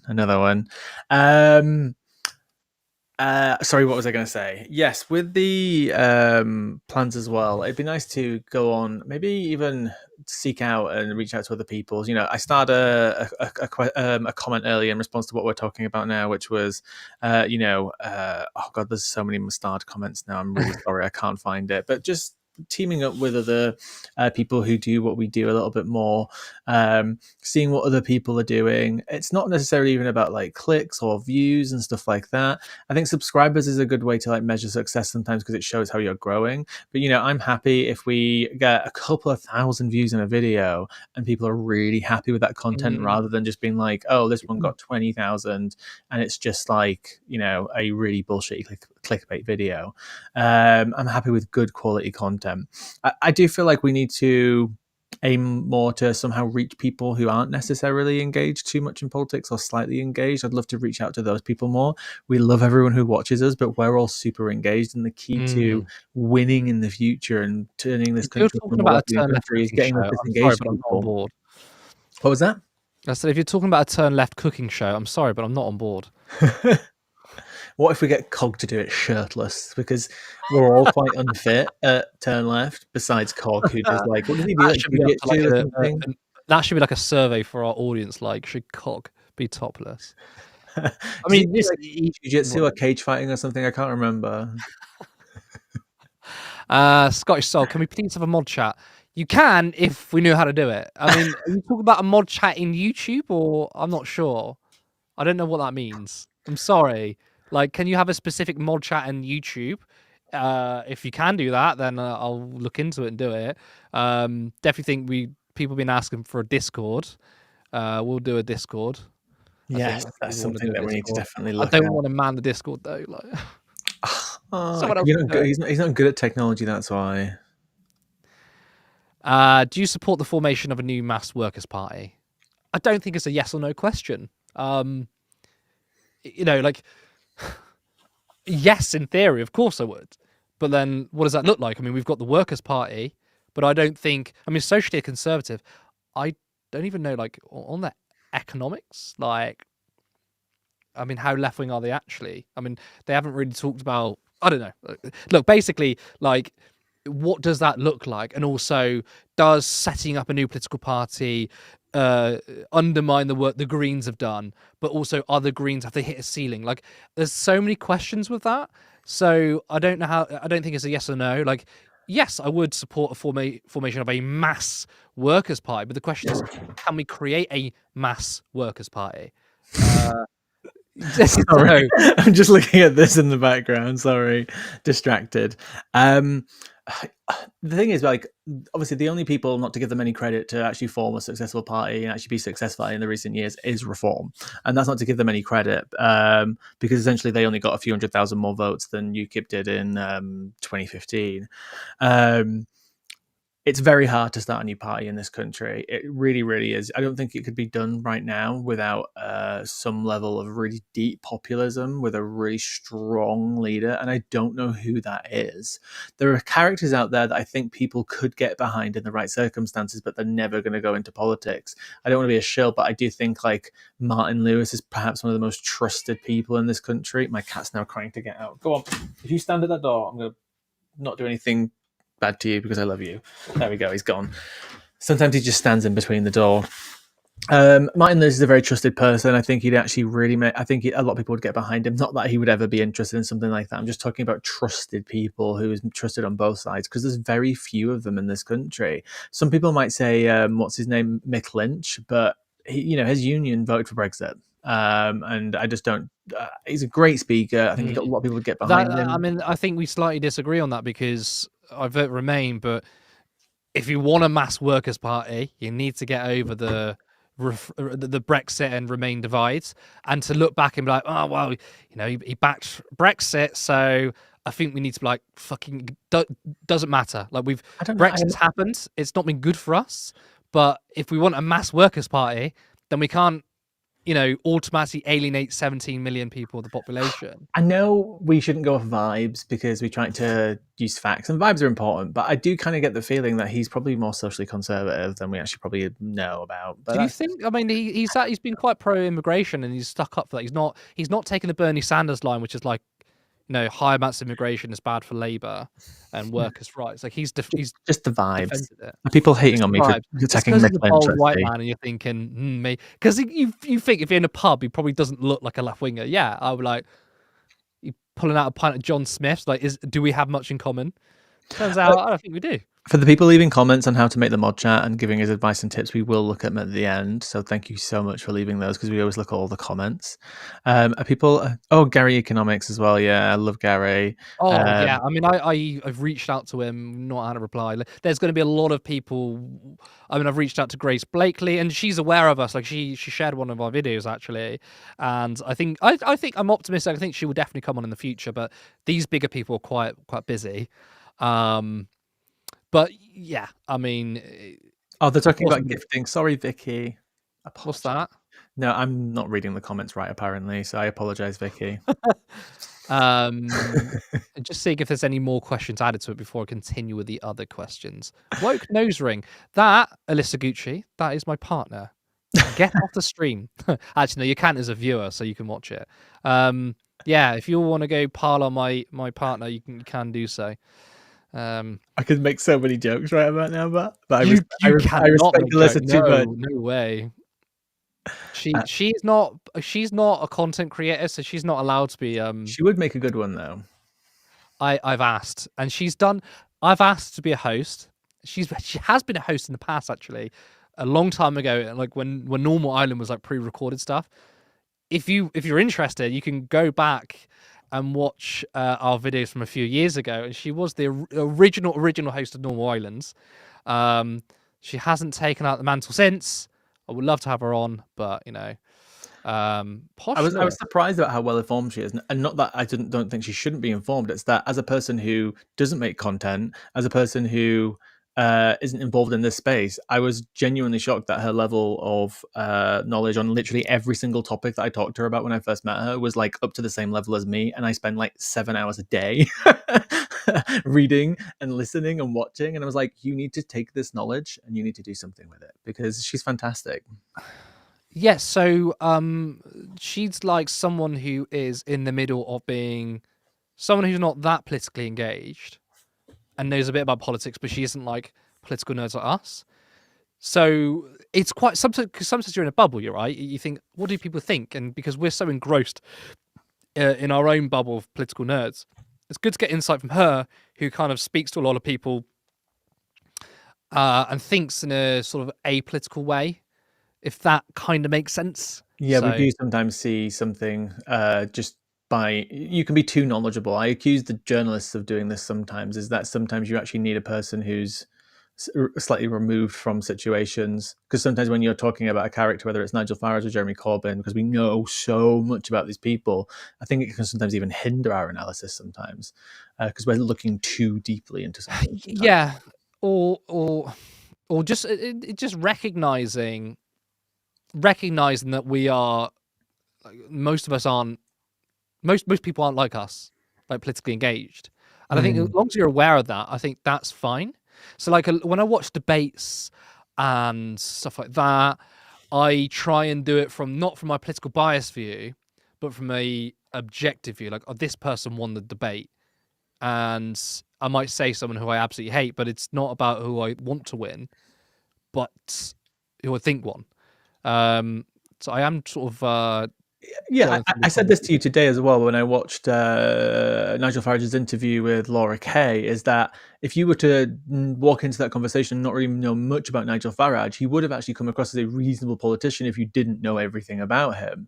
He was, instead of pushing the anti-immigrant rhetoric because of the demonization of immigrants, he was pushing the rhetoric of, oh my God, young people can just not afford homes right now, and there's too many people coming into the country, and we're really letting down our young people. It's like, it's a change in rhetoric, and just the entire interview, he didn't come across as extreme as perhaps we see him, because we know how extreme he is, but he's obviously moderating, he's modulating, and this is obviously leading to what happened just today with Tommy, which we haven't actually managed to speak about yet, but can we find time for that later? Maybe I don't know. Tommy 10 names. So I'm still just going through more comments to see if I can add to the Q&A. Oh my God. Thank you, Scottish Soul, for the Turn Left memberships. This has been an incredibly generous podcast show. But again, it's not a bad thing. Okay, right. Let's continue on with our Q&A. Sorry, we don't do producing. We don't have a producer for our debrief because it's too casual. So it's me doing it. So I might be a bit slow. What was our last question we had up? Was it the Workers' Party thing? It was the mass workers move, wasn't it? Okay, that's fine. Yeah, my pal Foot. Can we have more disabled voices on Turn Left, especially on Palestine and welfare reform? Yes, absolutely. That is something that we are not doing a good enough job on, and that's also the entire left. I think has a not deliberately, but just a blind spot sometimes. I think I made a video before Christmas talking about like the working class, and someone said, "Why don't you mention disabled people?" And I was like, "Yeah, I should have." So yeah, we should be looking for more disabled voices on Turn Left. And on the Palestine thing, I'm friends with Chris Kunzler. I have asked him multiple times now to come on the I show. thought he said yes though. He did say yes at one point, and then he did just graduate a few weeks ago. I think he's finishing his masters on obviously this topic specifically. I'm sure some of you guys in the comments do follow Chris Kunzler on TikTok. He's probably one of the most well-known pro-Palestinian voices, perhaps in the social media space, because that's all he's ever done is just that topic, and he didn't start on October 7th. He started years before. So he's fantastic, and people should go follow him. But hopefully, we'll get him on the show at some point.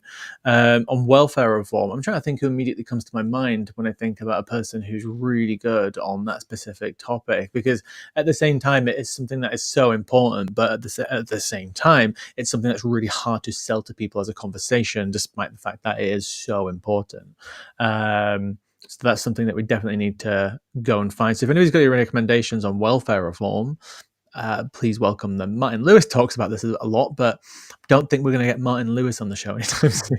You got to have a slight love affair with Martin Lewis, don't you? I think he's a great guy, because people don't. He's a journalist, and people don't realize it. And when people talk about how bad journalism is now, it's like Martin Lewis is one of the most popular guys in the country, and he's a journalist. I mean, there's good journalism still exists. It's just outweighed by bad journalism, and mainstream journalism gives too much attention to bad shit. JM, how do you see this year's local elections? I don't think there's going to be much disagreement with anyone here. We're going to see bleeding of the Labour vote to both the Greens and Reform. I think you're going to see a lot of bleeding of the votes from from the Tories to Reform, and some specific areas you might see some Tory gains.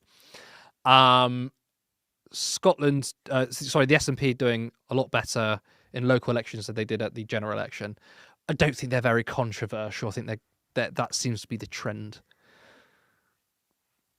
Sorry, I just got distracted reading comments. I don't know. We can talk about this now. Let's take the opportunity. Obviously, the news today that Reform, Nigel Farage was told that he should step down by Elon Musk, which I'm absolutely laughing. I was licking my fingers seeing that on Twitter go down. It's great. The right are splitting. It's good. It's what we want to see. Hopefully, I could also stipulate the fact that Nigel Farage has separated himself from Tommy Robinson could either actually hurt him or help him. It could go either way, because it could legitimize him, and people might think like, oh, he's not as extreme as some of these people have made him out to be, because he's not associating himself with Tommy Robinson. But obviously that's now come at the cost of Elon Musk's support, who's now told him to step down. Could this affect Reform at the local elections? Because from what we've seen from the votes that they've gained in the by-elections that have happened over the last few weeks or month or so, they've done quite well. But again, this often happens at some by-elections that if you actually look at the result of any by-election and then look at the next election, the results are always completely different, because people go out to protest vote. People don't care about by-elections, especially when it comes to local elections as well, specifically. You saw some data from some of these by-elections that happened just a few weeks ago in the council, and it was like, oh, Reform got plus 30%. And if you actually looked at how many people voted, it's sometimes like 3,000. Yeah. It is. The total number of votes is less than that, So yeah, now that this split has happened just today between Tommy, Nigel Reform, and Elon, how this is going to affect them, who knows? Because if everybody might or may not remember, it's Tommy Robinson that actually brought down UKIP in a way. Nigel refused to support him. He left UKIP.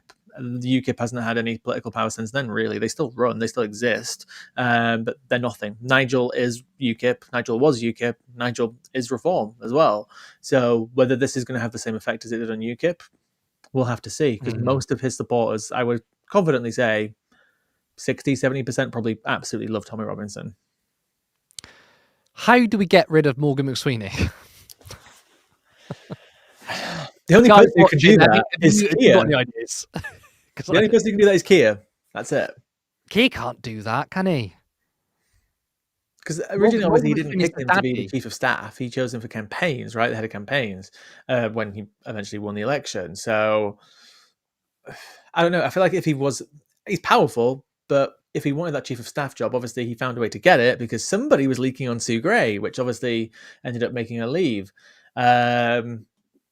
Is he as powerful as we actually make him out to be? I don't know. I think it's an interesting question, though. But how do we get rid of him? It's just Keir Starmer. Just Keir Starmer, really. Unless somebody else leaks on Morgan. What's what's he your got to leak star about? sign? What's your star sign, Lewis? What do you think it is? My You're born in birthday's at the end of January. this month. I'm an Aquarius. Aquarius. You're born in January, aren't you? Yeah. Yeah. I'm a Cancer. Slap bang in the summer.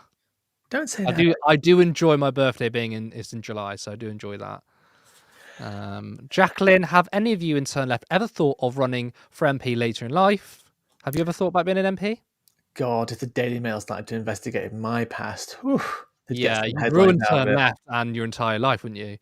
Yeah, probably. They'd probably, I've been on a few apps when I was younger. There's probably some pictures out there of me saying I've thought about it, but the thoughts are I would never ever do it. I hate the idea of, I don't want to be in politics. I don't want to be in that disgusting arena of Westminster politics. Fuck them.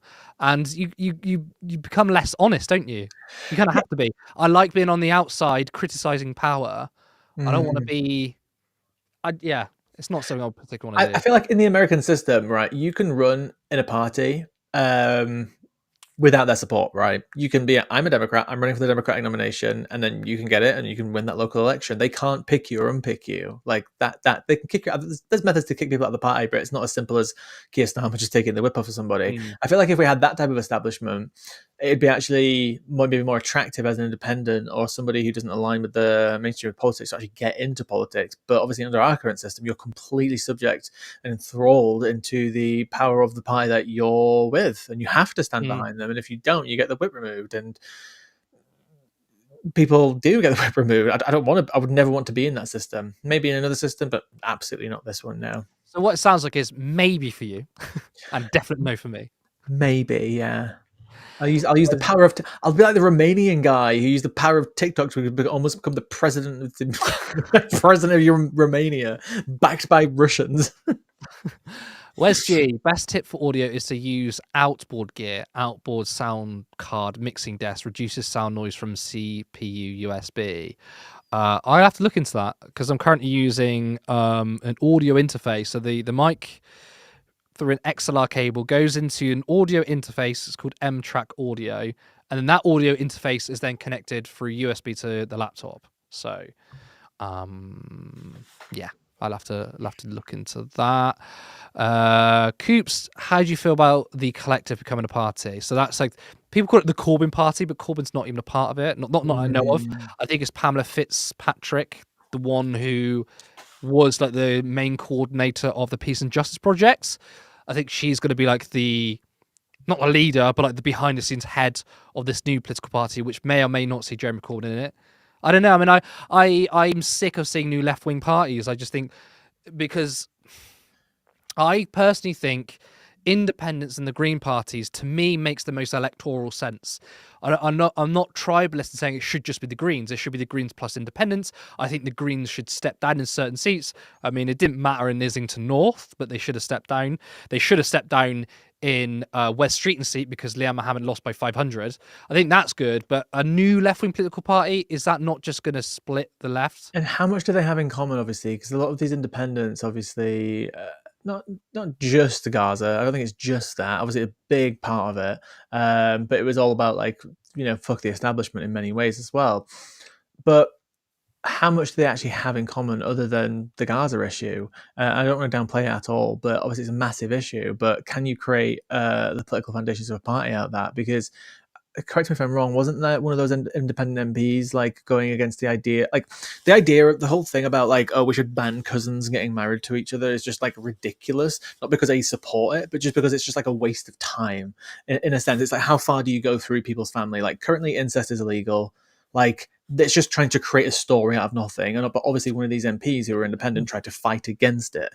And I just feel like, is that the type of, what do they have in common? Jeremy Corbyn doesn't give a flying fuck about cousins marrying each other, right?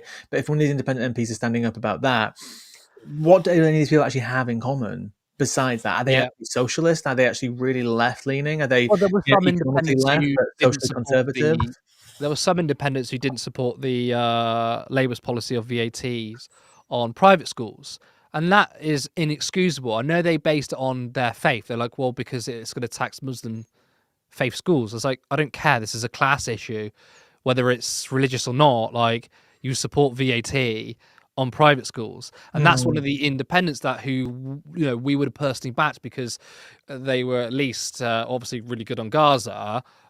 Seemingly sounded like they were left wing or more to the left of Labour, supported a right wing tax policy. Yeah, that's what I mean. Like, you're the only way you'd be able to create a new party if it was based on the right foundations and not the wrong ones. And I don't know. I just don't think that this is the right kind of party to be made at this time, personally. But who knows? We could be completely wrong. I don't really care. I just want the left to win. I know that sounds so like silly, but like Yeah. whether it's through different parties or not, whatever works. And I know that's so easy to say that, but like I don't have any tribalism or purity lines because some people like have said I can't ever back the Greens because they're not a socialist party. Sure, they're not a socialist party, but they've got some good policies in there that Jeremy Corbyn supported. The Labour Party isn't actually a socialist party. It's a party with socialists in it, or, well, we'll see how long that lasts. I mean, there's less and less by the day. It's never been a fully socialist party, yet we backed Jeremy Corbyn as leader. So, I mean, for me, that doesn't matter. I don't care if it's a socialist party or not. I care about if they're committed to the redistribution of wealth and power. Because to me, socialism is not going to happen in my lifetime. Sorry. I can't I remember. I don't see that happening. So I would back a radical social democratic party for the time being. Don't care what they're called. I can't remember who the collective was or the think tank, but I did a video about it a couple of weeks before Christmas, and it did quite well. Where they ran all the data, and basically in the last since like 1979 or something like that, I think it was. Basically, the UK every single election, besides one, have always, in more than 50% of times, 50% of votes have gone to a left-leaning party. And I think that's very interesting because obviously we've had 75 years-ish of Tory rule in the last 100 years, around that's about 75%. But actually, historically, the country actually votes more often or not, has one election in the last 40, 50 years for the left, essentially. So we do have the potential there to take that and take it further because it's there and it exists. We need to take that left, add more votes to it, get those disengaged voters, and we can get those things that we want. Vicky Clee asks a very good question. If we do get rid of custom marriages, then that means we do insist the monarchies. They're all illegitimate. Sorry, I had to put that one up. Fair enough. I mean, don't disagree. Flow Snake, do you have an email address? We can exchange numbers and I can help you with the mic diagnostics, but I can't find your contact details online. So our email address is contact@turnleftmedia.co.uk. Still having email trouble. I've called up the provider. Your mic's doing the thing. Oh, it's doing the thing. Okay, the mic is doing the thing. I need to get a new cable. Yeah, so our email address oh my god, is contact@turnleftmedia.co.uk. Once again, I'm having issues with the emails, so DM us on Blue Sky or Twitter. one of us will see it. No Justice Turn Left crossover. She's on Minority 2 and amazing. She's actually probably our most regular guest. So, you know, when it was just me at Turn Left, like me and her would collaborate like for years. And we started our channels at like the same time. So yeah, she's always welcome on the show. Rachel, did Curtis have a more prominent Bristol accent growing up? Kind of, more than I do now. But my mum is actually from Bath. And obviously Bath has far more of a neutral accent. So I never had a really strong Bristol accent growing up. Can you do your best strong one though, please? Oh, okay. All right, me lover. That's not even like, that's a caricature of Bristol. You do it This because is a very serious moment. It is a serious moment. I'm trying to do the Bristol accent. No, I can't say anything. I grew up watching Skins, okay? So all I can do is the "all right, my lover" thing, and that's it. Yeah. Yeah. Tony. Bloody watching Skins, are you? Yeah. Michelle. Let's stop that. Sorry, anyway. Like many Bristolians, me included, we don't go ooh ah like the Wurzels. The Wurzels. Do you know who the Wurzels are, Lewis? Wait, Curtis sounds like no. Sorry, it sounds like a German sausage. Like if you read that, it looks like the Wurzels, like curry. There's a band in Bristol, really small band called the Wurzels, and they have a like every year there's like a Mangotsfield festival. It's a place in Bristol, right? And they go there and they do their shindig, but they're like they have a really strong accent.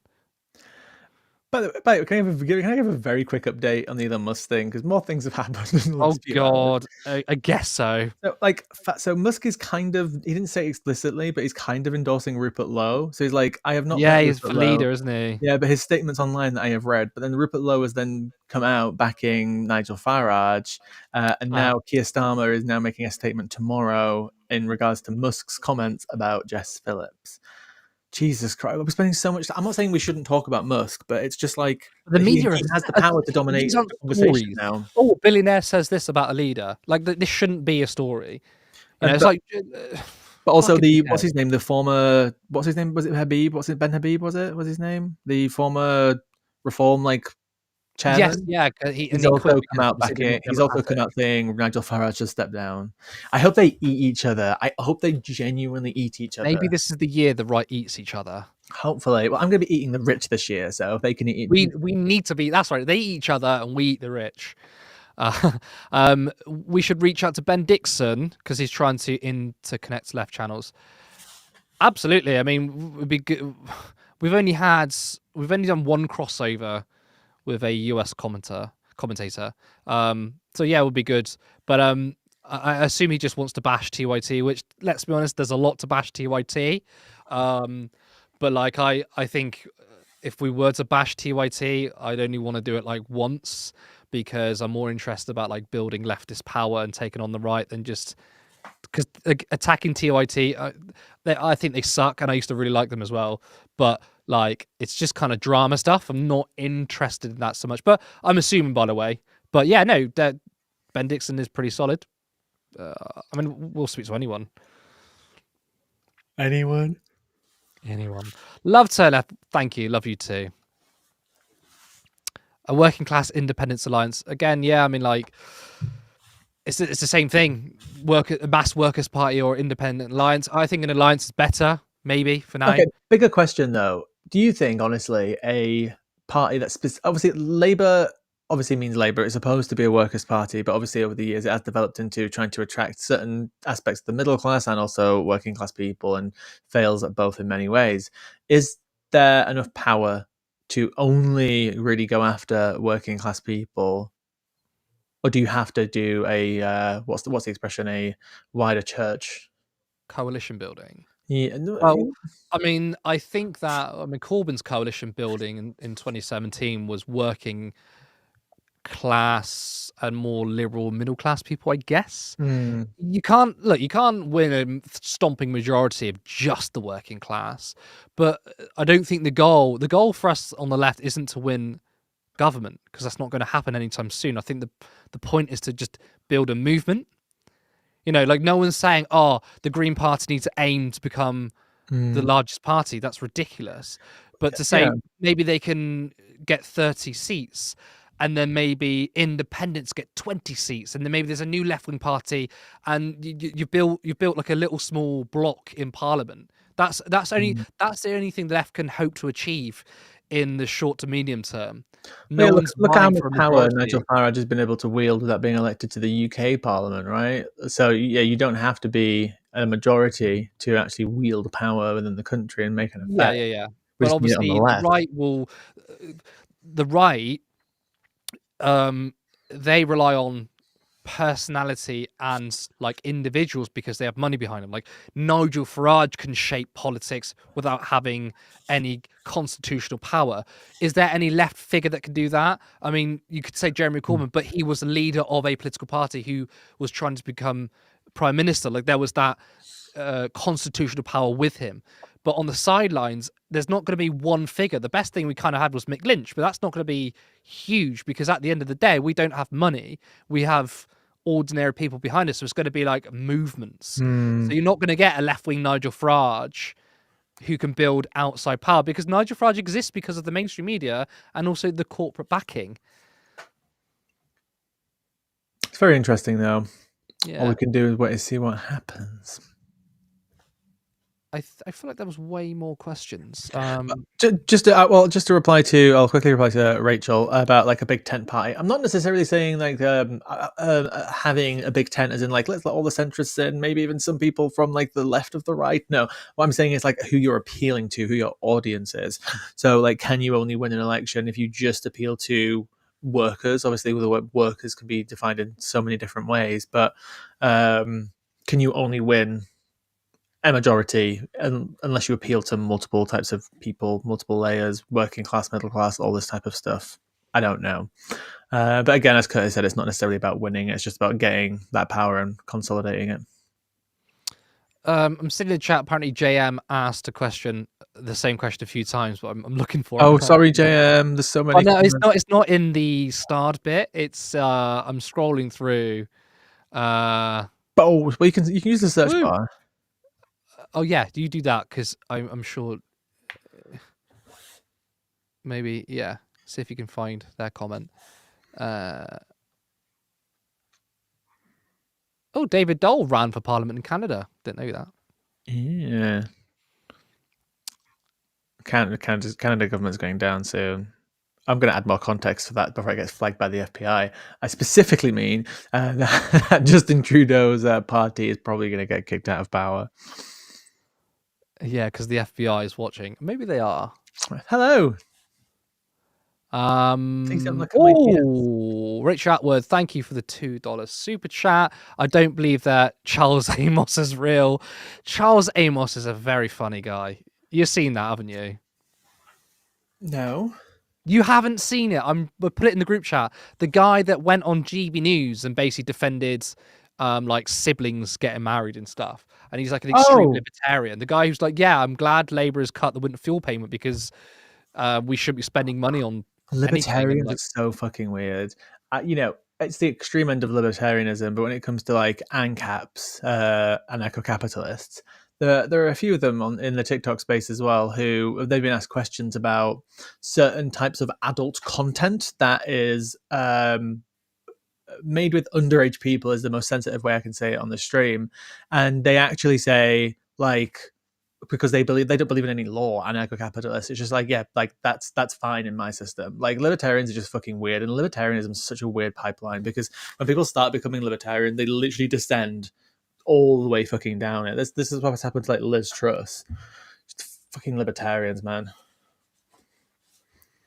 Kevin Logan was torturing us with the Wurzels last night. Well, that's because Kevin is a little fucker, isn't he? Luke Beasley. Have you heard of Luke Beasley, American commentator? I think he's more of a liberal, but he's not someone that bashes the left. He's quite effective, I think, on a lot of things. Let me check. He's huge though. He's got millions of followers, isn't he? And millions of subscribers. Oh yeah, I recognize his face. Oh, okay, right. I look like this person, but I swear I am not. I'm You think you almost look like like him? no, not look like him, but like I Oh. look like these groups of people. I'm actually kind of a little bit fed up of these like white liberal debate bros. I'm sorry, they come across massively liberal. They end up being very Yeah. establishment. There's a group of them on TikTok right now. There's Will, what's his name? I can't remember their fucking names. They're so annoying. I don't. But they're literally just like monetizing this like space and making it into a debate space, and it's like they just come across as liberal and establishment, but slightly posing as like progressives. But they're still ultimately just big fat fucking liberals. And to be honest, a lot of them just piss me off so much because they think they're leftists, but they're not. They're just left. And there's a difference. Yeah, I mean, he is kind of well. I mean, to be fair, Luke Beasley's content isn't always debate bro stuff. He does have like a show. I really like the show Okay. format. Apparently I've he's only a bit of seen an his American debate stuff. exceptionalist though, but I mean, look, there's no point picking other leftist creators. Not about that. But these are all good suggestions. Is that it for our Q&A? I mean, did you guys have anything else? Anything, like any random questions you wanted to ask? I mean, to be fair, I've got a few like. I've got one here saying, would you ever consider normal videos directed at individual countries, Scottish Parliament? I don't know what you mean by normal videos, unless you mean normal islands. I mean, like, yeah, I would want to do more coverage of like devolved nations, but it is quite hard when there's only a handful of us like doing voluntary work. There's not enough resources at the moment to try and cover everything, and we kind of end up doing, yes, all right, the English centric politics. That is something we are aware of, though. But yeah, but we can. I don't know what you think about that. Yeah, no, I think it's something that we should focus on more once we have the resources to do. We obviously mostly cover stories which are quote unquote national, but which often do end up being English centric. Hmm. Usually when either Wales, Northern Ireland, or Scotland come into the conversation of any story, it's either usually a scandal or some drama, which I think is obviously definitely unfair. And I do think there's definitely more space to cover the topics that are going on in these regions way more, but we can only do that once we have a better capacity to focus on them, unfortunately. I do actually read their local news every single day just to keep an eye on what's going on everywhere, as I do for a lot of places, but it's just the resources that we have right now. We do pay attention, we just don't always have the time to talk about some stories that are going on. Vicky says, I think the left ignore running. I'll start again. I think the left ignore running at more local level to their detriment. The Greens have been doing this, but can't get everywhere. But those low vote counts mean opportunities. They do. I mean, I've not been unimpressed by the left's local ground game, because when you look at local elections, you look at like council elections, the left and the Greens do really well. And I suppose you can't really do that with independent candidates because they're just one person, and obviously they're independent for parliament. But I mean, Reform are like the flip side. They're less about ground game and local elections, but they're the big national things. But again, that's where the big money politics is, isn't it? Don't know. I mean, do you agree, or do you think the left could be far better at the ground game? Yeah, because again, we only engage nearer to elections when often it's too late. I feel like a lot of the politicians who are successful in their own elections are the people who just constantly have a presence. And that's not necessarily by having the blessing of being like a cabinet minister or having a recognized name. There are politicians out there who keep a very constant presence in their areas, in their constituencies, and all these types of things. Especially at the local level as well, who keep in power because they deserve it, because they constantly have a presence. But people don't want to hear from politicians necessarily who only come knocking, the day before, the day of an election. And we definitely need more of that in general, more of a local political presence. When I lived in Manchester just a couple of years ago, I don't know why, but I just saw the Lib Dems fucking everywhere. They were always out in central Manchester, which is what's her name, cabinet minister Lucy. No, not coming to me. Lucy Powell. Yes, got it. Oh. Lucy Powell's constituency, Nice. who, by the way, never replied to my emails. Hi, Oh, Lucy. got it. Liberal Democrats were all over that constituency all the time, just completely like, we've got leaflets through the door. I saw them out canvassing, and that's kind of what you want to see, and you don't really still see it that often. I've seen Greens out in different areas too, just not enough. We need more of a presence on the ground constantly. Okay, let's leave the Q&A there. That was taking up quite a bit.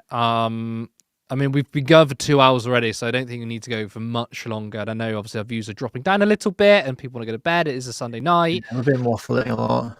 All right. I do want to ask what people's highlights of 2024 was. Anyone in the chat, please let us know your highlights. Lewis, do you have a highlight of 2024? Okay. It could be something really inspirational or really lovely, but it's not going to be. It's going to be just watching people like Liz Truss, Jacob Rees-Mogg, these people, just watching them lose their seats was just wonderful to watch.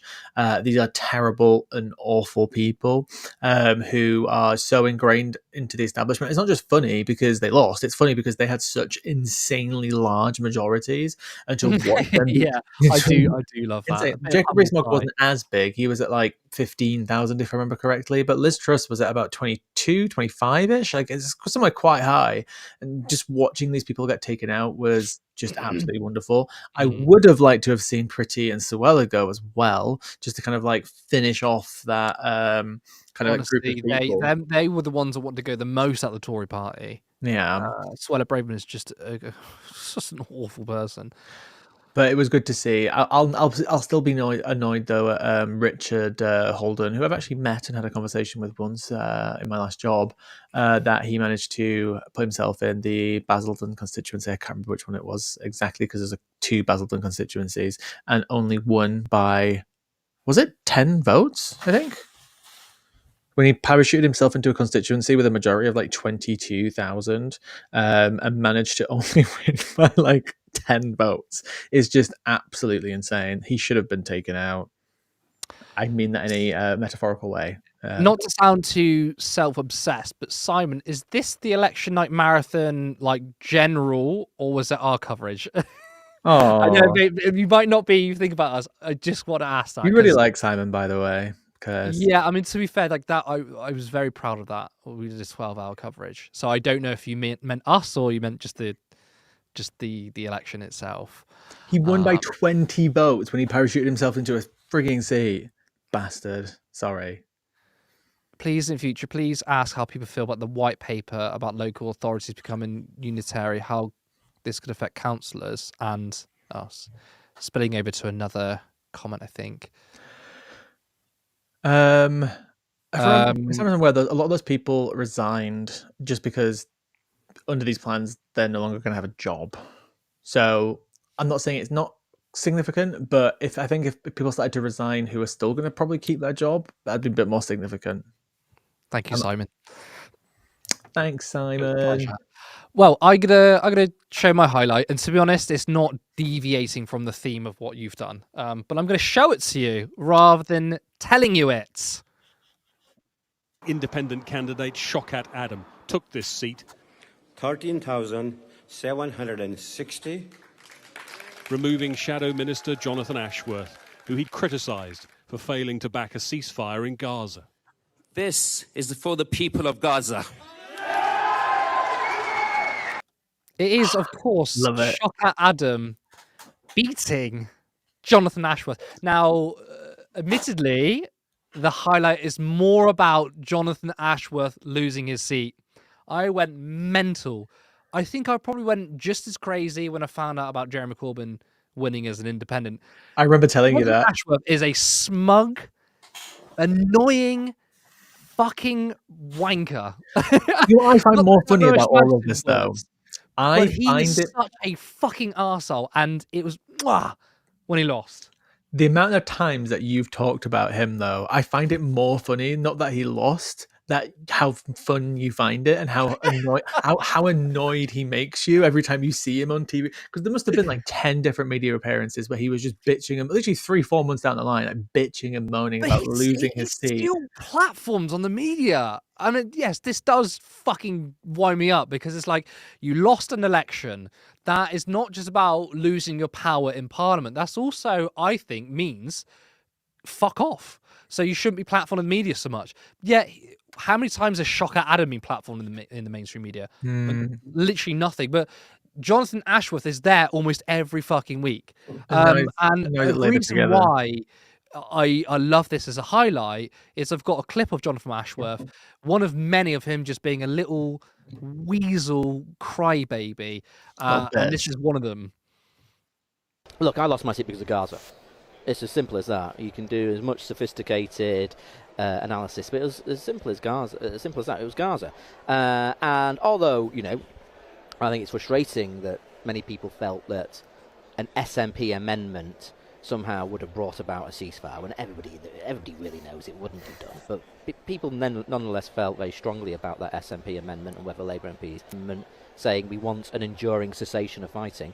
What's the difference between a ceasefire and a cessation? Well, you ask me, but there we are.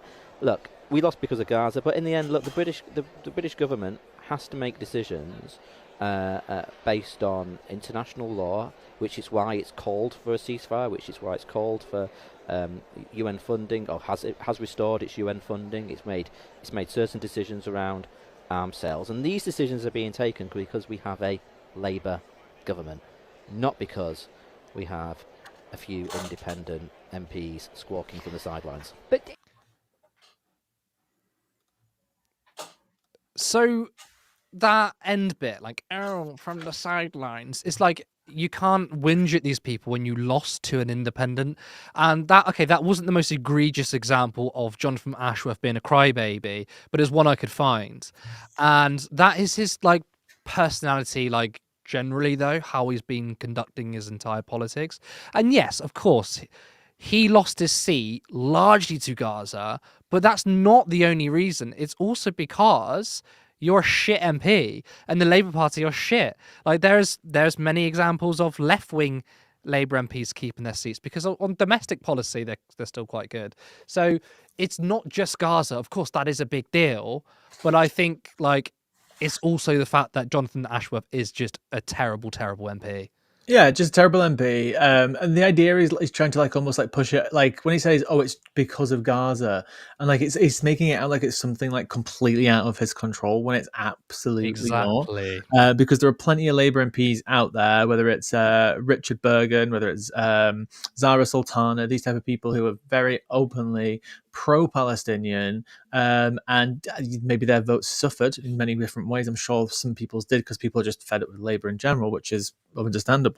But they didn't lose their seats, right?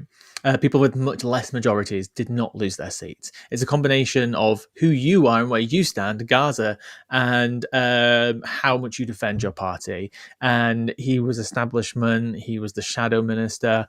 He obviously must have been very close allies with Morgan McSweeney too, because he's now walked into Morgan McSweeney's previous job as did he get the directorship of Labour Together? I can't remember the exact role. Was it being in charge of it, or was it just higher management? I can't remember. They can't take any responsibility for their own actions. It's almost like reflective of the Democrats in the US. It's like, oh god, how did this happen? How do you? Speaking of the Democrats, he was one of those that went over to America to help with Kamala Harris's campaign. And look, I don't think that these pathetic Labour figures changed the outcome because it was bigger than that. However, the timing of Kamala Harris changing her vibe to, like, being more hawkish on immigration and wheeling out Liz Cheney was at the same kind of time when the Labour folks, including Jonathan Ashworth, went over there. And specifically, Jonathan Ashworth said that immigration is divisive. We need to be more hawkish on immigration. So they definitely took their advice. Not to, I mean, I think it was bigger than that. I think they were going to lose anyway. But still, just pathetic. All round just pathetic. I think we need to leave Jonathan Ashworth in 2024, though. Let's leave in 2024. We've got 3 more. Well, technically, yeah, 3 more little highlights. I think we're going to go for this one. So I use the insane moments in British politics. Some of you might have seen this Twitter account. They just document the wildest shit. And Rishi Sunak bets Piers Morgan a grand that he will deport migrants to Rwanda before the election. Like, live on TV, shook his hand. Now, before we go into that, what makes it even worse is what happened afterwards.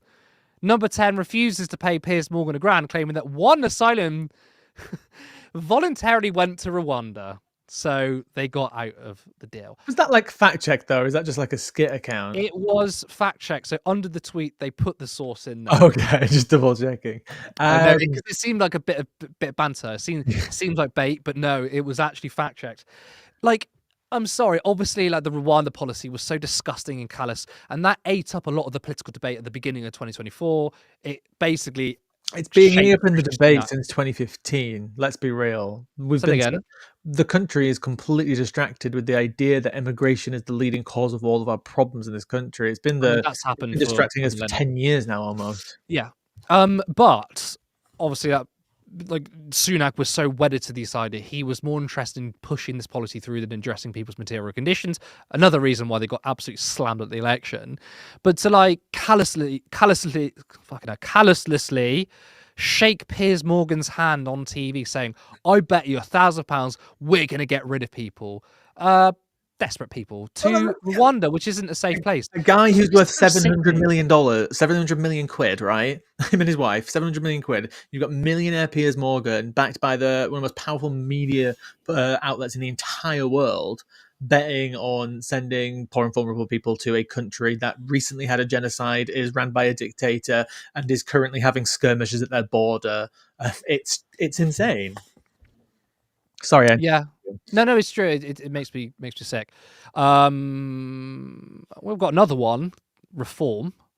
So Reform, a Reform UK candidate suggests that the UK should have taken Hitler up on his offer of neutrality rather than fight the Nazis in World War II. That is a Reform candidate basically ceding to Hitler, saying we should have just bent the knee to Hitler. That's what it means. What the fuck?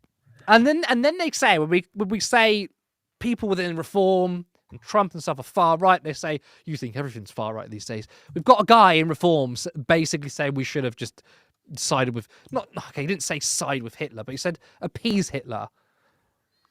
So I'm just getting the name of because this has happened before. There's a guy actually hangs around on TikTok Lives who is a full-blown white supremacist who was a member of the Brexit Party and got kicked out because, guess what? He was an actual genuine white supremacist. This has happened multiple times with parties that have been associated with Nigel Farage, whether it's Reform, Brexit, UKIP. It's a constant story. The amount of candidates who had literal, sometimes I feel like when we use the word far right, we do just sometimes throw it out there. Maybe. When we're talking about actual people who deny the Holocaust, are Nazi sympathizers, and actually in many ways support many things that Hitler did, these people are constantly found to be within the sphere of people like Nigel Farage.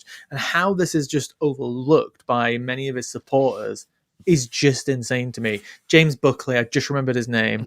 Google James Buckley, Brexit Party, just another candidate. He's now on TikTok, and for some reason still has his account despite all the crazy shit that he says. He believes in the Great Replacement Theory too. These are Nigel Farage's candidates. Now, I do hate the sort of guilt by association thing. Sometimes when you're endorsed by someone, that doesn't always mean something. Yeah. And every political party has problematic people. However, you're not going to get a litany of white supremacists and Hitler apologists join the Green Party. You're not. You might get some dodgy people join the Green Party, like join the Labour Party, whatever, but you're not going to get a group of people who have these views. You just won't, because they're not going to look at the Green Party and go, this is a party I identify with. I feel like my values are going to be shared here. So if you have a lot of people with this extreme view, it obviously says something about the party. And then when Farage says, well, it's because we outsourced our vetting process or whatever. Like, you can come up with excuses, but you have to ask yourself the question, why did these people want to come to reform in the first place? And that's the point people were making to Farage. So when he said, well, our vetting process was really, really bad, that's not the point here, right? Even if you have a good vetting process, these people were never allowed in. It's the fact that they wanted to in the first place. It says something about your party. It's very simple. But also as well, when I was watching his interview again today with Laura Kay, and they talked about this today, specifically his vetting process. When I was talking to you earlier about him coming across as more genuine, Laura Kay failed a bit in that interview by not specifically mentioning the things that happened with those candidates. She basically just said, you had to get rid of some candidates because some of them were a bit dodgy, as opposed to actually going into those details. So when he replied and said, you know what, that was an absolute mistake, and I take full responsibility for it. That's what I mean when I said to you earlier, he's coming across as a more genuine candidate, a more reasonable, quote unquote. I'm not saying that's who he is. I'm just saying that's how he's coming across. No, but like, again, he's playing who don't know him because he's willing to admit a mistake, and he's not doing it because he's actually genuinely sorry. He's doing it because he knows that the politicians won't apologize, and he will. Which again, then actually his mistakes of accidentally hiring fucking white supremacists to be in his party is now turning into a strength where he can turn around and go, that was a mistake, and I apologize because I can admit my mistakes, unlike other politicians. It's almost like you can't win. Yeah, but also the media is not doing a good enough job of just attacking reform, or not even attacking, just asking questions that expose them. Like, if the Laura Kuenssberg isn't doing a good enough job that allows Farage to look sensible-ish, then that's their fault too. But yes, I know what you mean. Like, Farage is a far-right politician. He's been on far-right marches when he was younger. He's had a consistent political ideology his entire life. Like, of course, he doesn't campaign as a far-right politician. He campaigns as a right-wing politician, but not a far-right politician. And like, he's like, as I said to you earlier, he's like the furthest right you can get that's allowed in the mainstream debate. Mm-hmm. I happen to think that, like, even his like campaigning issues are extremely right wing, not like the stuff he believes in they won't say publicly, but like the media have created this debate not wide enough with the left included, but like wide enough to the right where they include a Farage type figure in there. But like, the stuff he believes behind closed doors is even more extreme. That's why Elon Musk. I do believe that him and Tommy Robinson probably believe in all the same things. It's just the difference between them two is that Nigel Farage believes in a different methodology to getting to that point, and that's the only disagreement that I think they probably have. You know, when in his interview today with Laura Kay, again, sorry, I keep saying the interview with Laura Kay, is that he kept saying, "Oh, he's a campaigner, but we fundamentally believe in different things." I think the only thing that they believe in is just the method. That is literally it. They both believe in the same thing. Optics. It's actually optics. That's what it is. Like. Yeah. Tommy Robinson is more open about his far-right politics. Farage is media, because Farage has been in the mainstream for a very, very long time. Like, Tommy Robinson has never been in the mainstream. He's always been on the fringes. That's the space he's occupied. But Farage has occupied the main. And when I say mainstream, I'm not saying his opinion is mainstream. I'm saying that the mainstream ecosystem and the media have platformed him. They've made him a legitimate figure. So because he's operating that space, he's curated his image as less extreme than Tommy Robinson. But I don't think that they have very different politics as you've just laid out. I think it's just an optics thing. Yeah, absolutely. Let's go on to our final highlight. Sorry, it's got a comment from Rachel again. So, like, does the turn left email address get checked regularly? I didn't catch that. It gets checked every day, but I'm still having trouble with the server. Like, we'll get an email and it will disappear after 10 minutes, and now I can't find the email. Like, we've had so many emails that we've missed. Can we switch servers now? I think it's about time. What's that? We should switch servers. This happened to me as well when I was using the email. My emails disappeared. It's so annoying. So, but I spoke to a guy on the phone, and he tried something and it didn't work, and he said he was going to call again and he didn't. So I am on it, but yeah, we do check it every single day. But I would say also, please DM us on social media just in case we missed that email, because I don't know what's going on with it. I check my DMs on TikTok too, so just say that you're messaging from Turn Left. If you can message on the Turn Left account, you can message my account. I really don't mind if you ever need anything. But yeah, the last highlight, big thing of 2024 is Labour MP, forgot his name, who sucker punched someone on a night out. Really, really insane stuff. And he says that it was in self-defense. So if you haven't seen it, you can judge for yourself.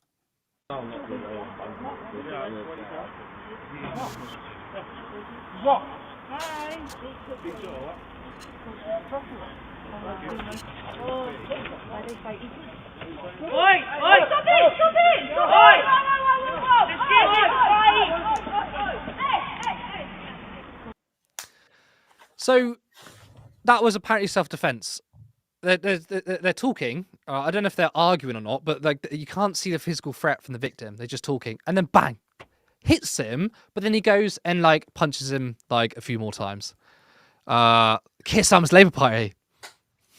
I just feel like it would have been like it was a story. I just don't actually feel like it was as big as it should have been.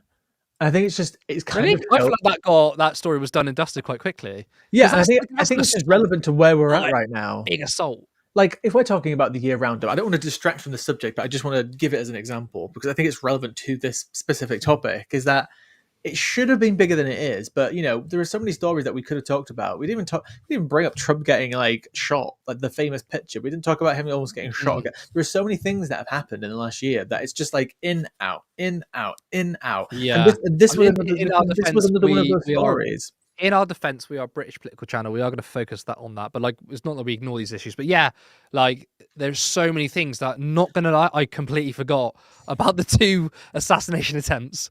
Like, I just forgot about it because there's just so much shit going on.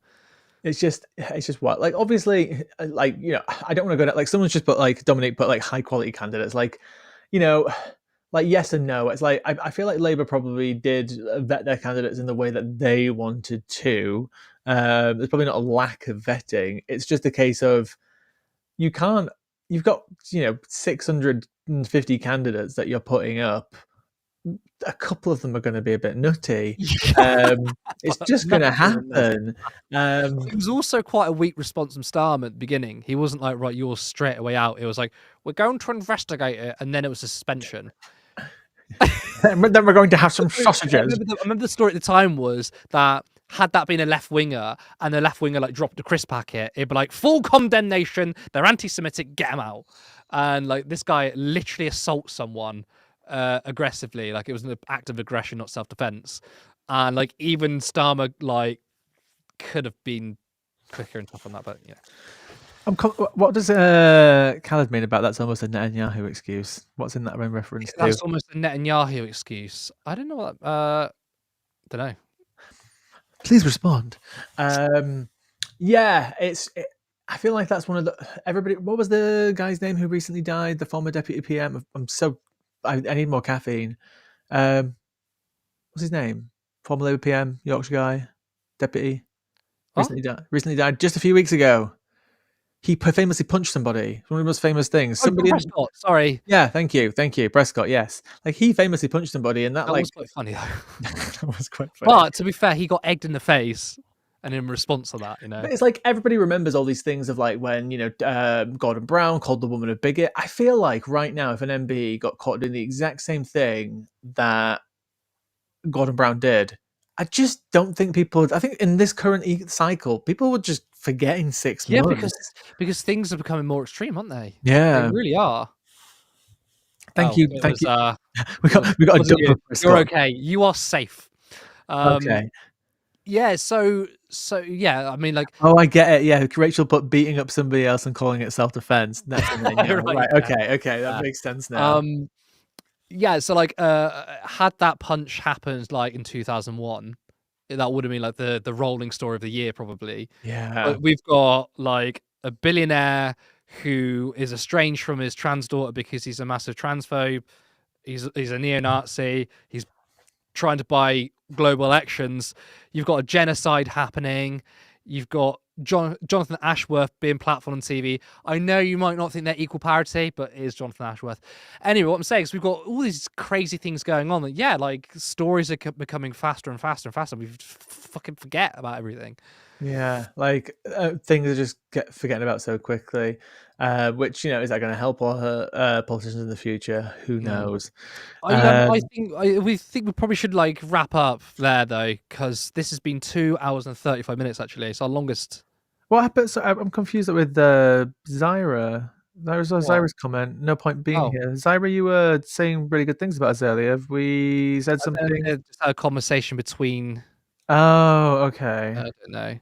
It look, to be honest, sometimes comments is it happens. You have a bit of a back and forth and then stuff. But everyone is appreciated and Yeah, I just agree or want to make sure disagree. everyone's We love you feeling. all. Yeah, we We want love to make you sure all. we've got a good and healthy comment section going. So, Zara, we love you. Um, what was I going to say? Yes. So, going forwards, we are going to try moving our shows to 8 o'clock instead of 7:30. Um, partly because we're late. And I know No. you're out there a little bit. Wait, can you see my bald spot when I do this? No. Good. Okay. Yeah. Um, so I don't know how people feel about that actually. And actually let us know if you think it's a good or bad move. But for just maybe a few weeks, maybe a few months, we'll do instead of 7:30, 8, so 8 till 9. So Monday, Thursday, normal islands, 8 till 9, and then Saturdays, 8 till maybe 10 for the debrief. What time do EastEnders on? No. We don't want to clash. EastEnders. Oh wait, can't do that. EastEnders is on. I'm a Now, celeb. obviously that's only, and obviously we've gone down a show, but we will be picking it up again once we get more contributors, because that's one of our goals, is to get more people. What else is changing, or nothing else, just trying to grow? Have you got anything you want to say? Sorry, I saw a breaking news headline. It's not relevant to this though. I got very distracted. Repeat the question. I'm so sorry. And also, I think the person's called Mike Amersbury, the Labour MP, punched that person. I was saying that what other changes? There's not other changes, are we? It's just like we've gone down a show for temporarily, and we're temporarily going to 8 o'clock. But I think people should let us know, like, does 8 o'clock work? Is it too late? We rather keep our viewers happy rather than Lewis being late all the time. To be fair, I'll put it just on you, but other people at turn left were like, maybe you can try 8 o'clock. I feel like if we just move whatever time frame it's going to be, I'm still going to manage to be late. I know, that's the thing. We're moving to 8 o'clock. And you're still You were late today. That's because dinner was late. Took a bit longer than I expected. Damn it. Gucci, get on it. Yeah, so but we have a lot of ambitions for this year though, like way more than 2024. Like obviously one is, my personal ambition is to hit 30,000 subscribers, but I mean in terms of like content. So I want to do more like some like real life stuff. So if there's any like campaign events or potentially media democracy festival, we want to be there in person. Way more interviews. I'd love to get some high profile interviews. That'd be good. And I still want, by the end of next year, to try and have a studio. I think that would be amazing. And also we actually start paying ourselves just a little bit, just a little bit. That'll be great. I just want to emphasize, like, all the money that we've ever received from any of this has only ever gone towards like equipment, a bit of travel, and all of this. Obviously, we'd love to eventually make this into a part-time / full-time thing. Hopefully, eventually into a full-time thing. But we understand that's a long way away, and it's something we have to build up over time. Very few people do the overnight success thing, and we're happy to keep building this up with all of you guys watching to see what we can do and where we can go in the future, but while still maintaining our integrity. And I'm not making a specific jibe at anybody there. I just think that sometimes when people grow, they change, and not always for the good. Just saying. You talking about? No one. All right, okay. I don't even know who you're talking about. No one. Yeah, so obviously we're going to do the plug, and obviously you can see the banner at the bottom. If you enjoyed today's extra long stream, really casual, relaxed, and also let us know if you prefer the debrief to be like this, which is more like jokey and light-hearted, because politics is very heavy, and it's, for our mental health, everyone's mental health, people watching, maybe we should do this. Let us know if you like this format. Rachel wants a call in, which I love the idea. I just feel like we'd get the odd effort right in the P type of calls. The typical. How do you do a call in? I don't Well, know how you do that. Oh, I could figure it. We could do Discord calls, couldn't we, or something? Okay. Well, we'll how about look into that WhatsApp idea. messages, like voice messages or voice message? We'll do that, but an actual call in, like a LBC style, would be very hard. I quite like the idea of doing like more Q&As, or like responding to your comments. So maybe like once a week, one of us just, it's maybe not live, but like pre-recorded over like the comments over the week. I don't know, maybe another way of engaging people. Becca says more guests on housing and social housing. Absolutely. Again, like guests is difficult because we're still kind of a nobody in the left-wing political arena. People are like, who the hell's turned left? So then we might not always get people, but of course we will strive to get. I think we're very critical of ourselves, but in a good way, right? We do talk in the background a lot about how how realistic. Like, we're not bashing ourselves, but we're not big, are we? No. When I say critical, I mean like we acknowledge to ourselves that sometimes we get too caught up in the currents of what's going on in politics, rather than sometimes giving a bit more attention to the fundamental belief system and the future system that we want, whether that's attached to socialism or just other good causes, whether it's just talking about the welfare system, talking about housing. We do need to spend more time talking about that, because sometimes when you've got a political storm happening, it's so hard not to want to cover that, rather than cover the things that we should spend a little bit more time doing. And we are aware of that, and we will try to. Because I mean, look, I used to work for the Canary, and they did and still do really good work on welfare. Like, I think it's almost one of their strongest points. And like Steve Topple, the journalist there, is like, it was almost like his own niche in a way. Like he spoke about a plethora of things, but he was really good on welfare. And the Canary and Disability News Service are like the only people who truly talk about this. So I would like to, like, not necessarily do our own like work on it, but I mean, like, when we're reporting on stories, like, use them as sources more, and like talk about disability rights more, and talk about welfare more. Because if we're a bunch of working class people, although who knows what COG is, because we still don't know anything about him. He's a mystery. He could be a wealthy person for all we know. We are a working class socialist channel. We need to represent working class people, and those who are out of work, obviously. Yeah, so I would appreciate. Oh, did you? We clicked it at the same time. Go, you read out. Now, I would appreciate also having streams talking about past social movements that tie into what lessons we might take and use today. Yeah. So don't be a Nazi. That's the lesson that we can learn from past social movements. Please don't be a Nazi. Sorry. That's the thing. I really want to do more like video essays, and like we can go into history, but they take so damn long. But just to respond to Vicky more seriously, though, obviously I don't mean that directed towards you, Vicky. You're a very lovely person. I'm not calling you a Nazi. I'm just talking about those people who are, about to, swear allegiance, essentially.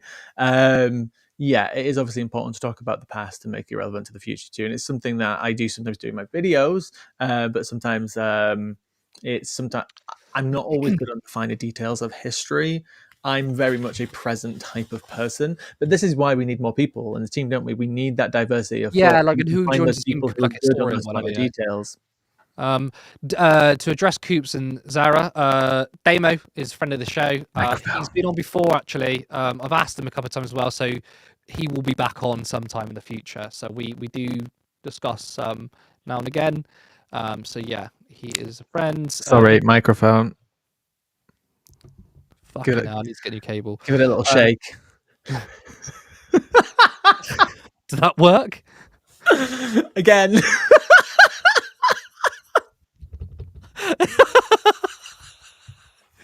You're fired. This is a democratic workplace. I know. We can't fire anyone.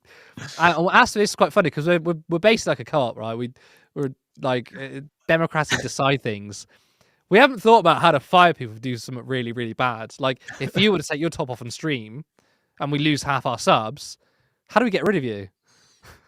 By the way, I hope Vicky is actually playing into the humour quickly. I know, She I doesn't know. mean that I seriously. As she put another comment, I think she knows we're already messing around. We don't mean you, Vicky. We mean, you know who we mean.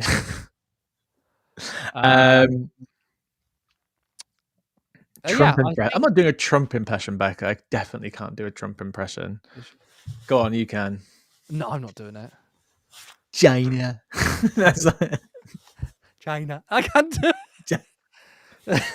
a lot of things going on.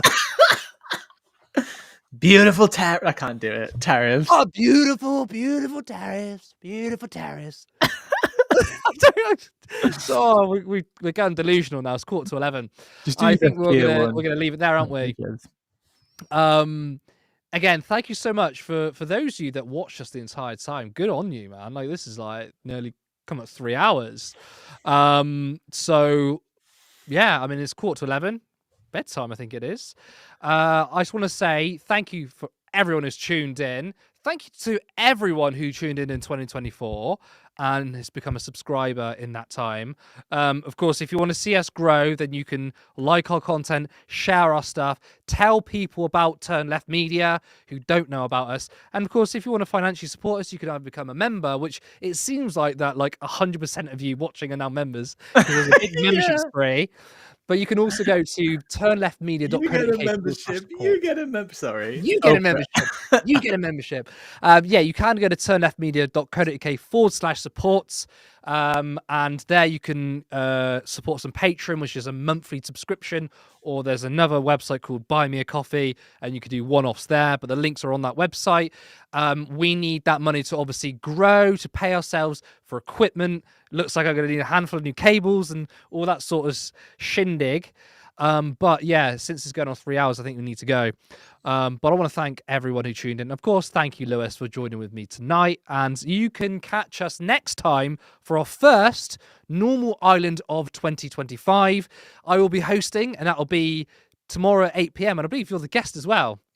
So we're really doing well on diversity here, aren't we? 2 blokes and 2 blokes again. But yeah, again, thank you so much. And we will see you next time. Bye.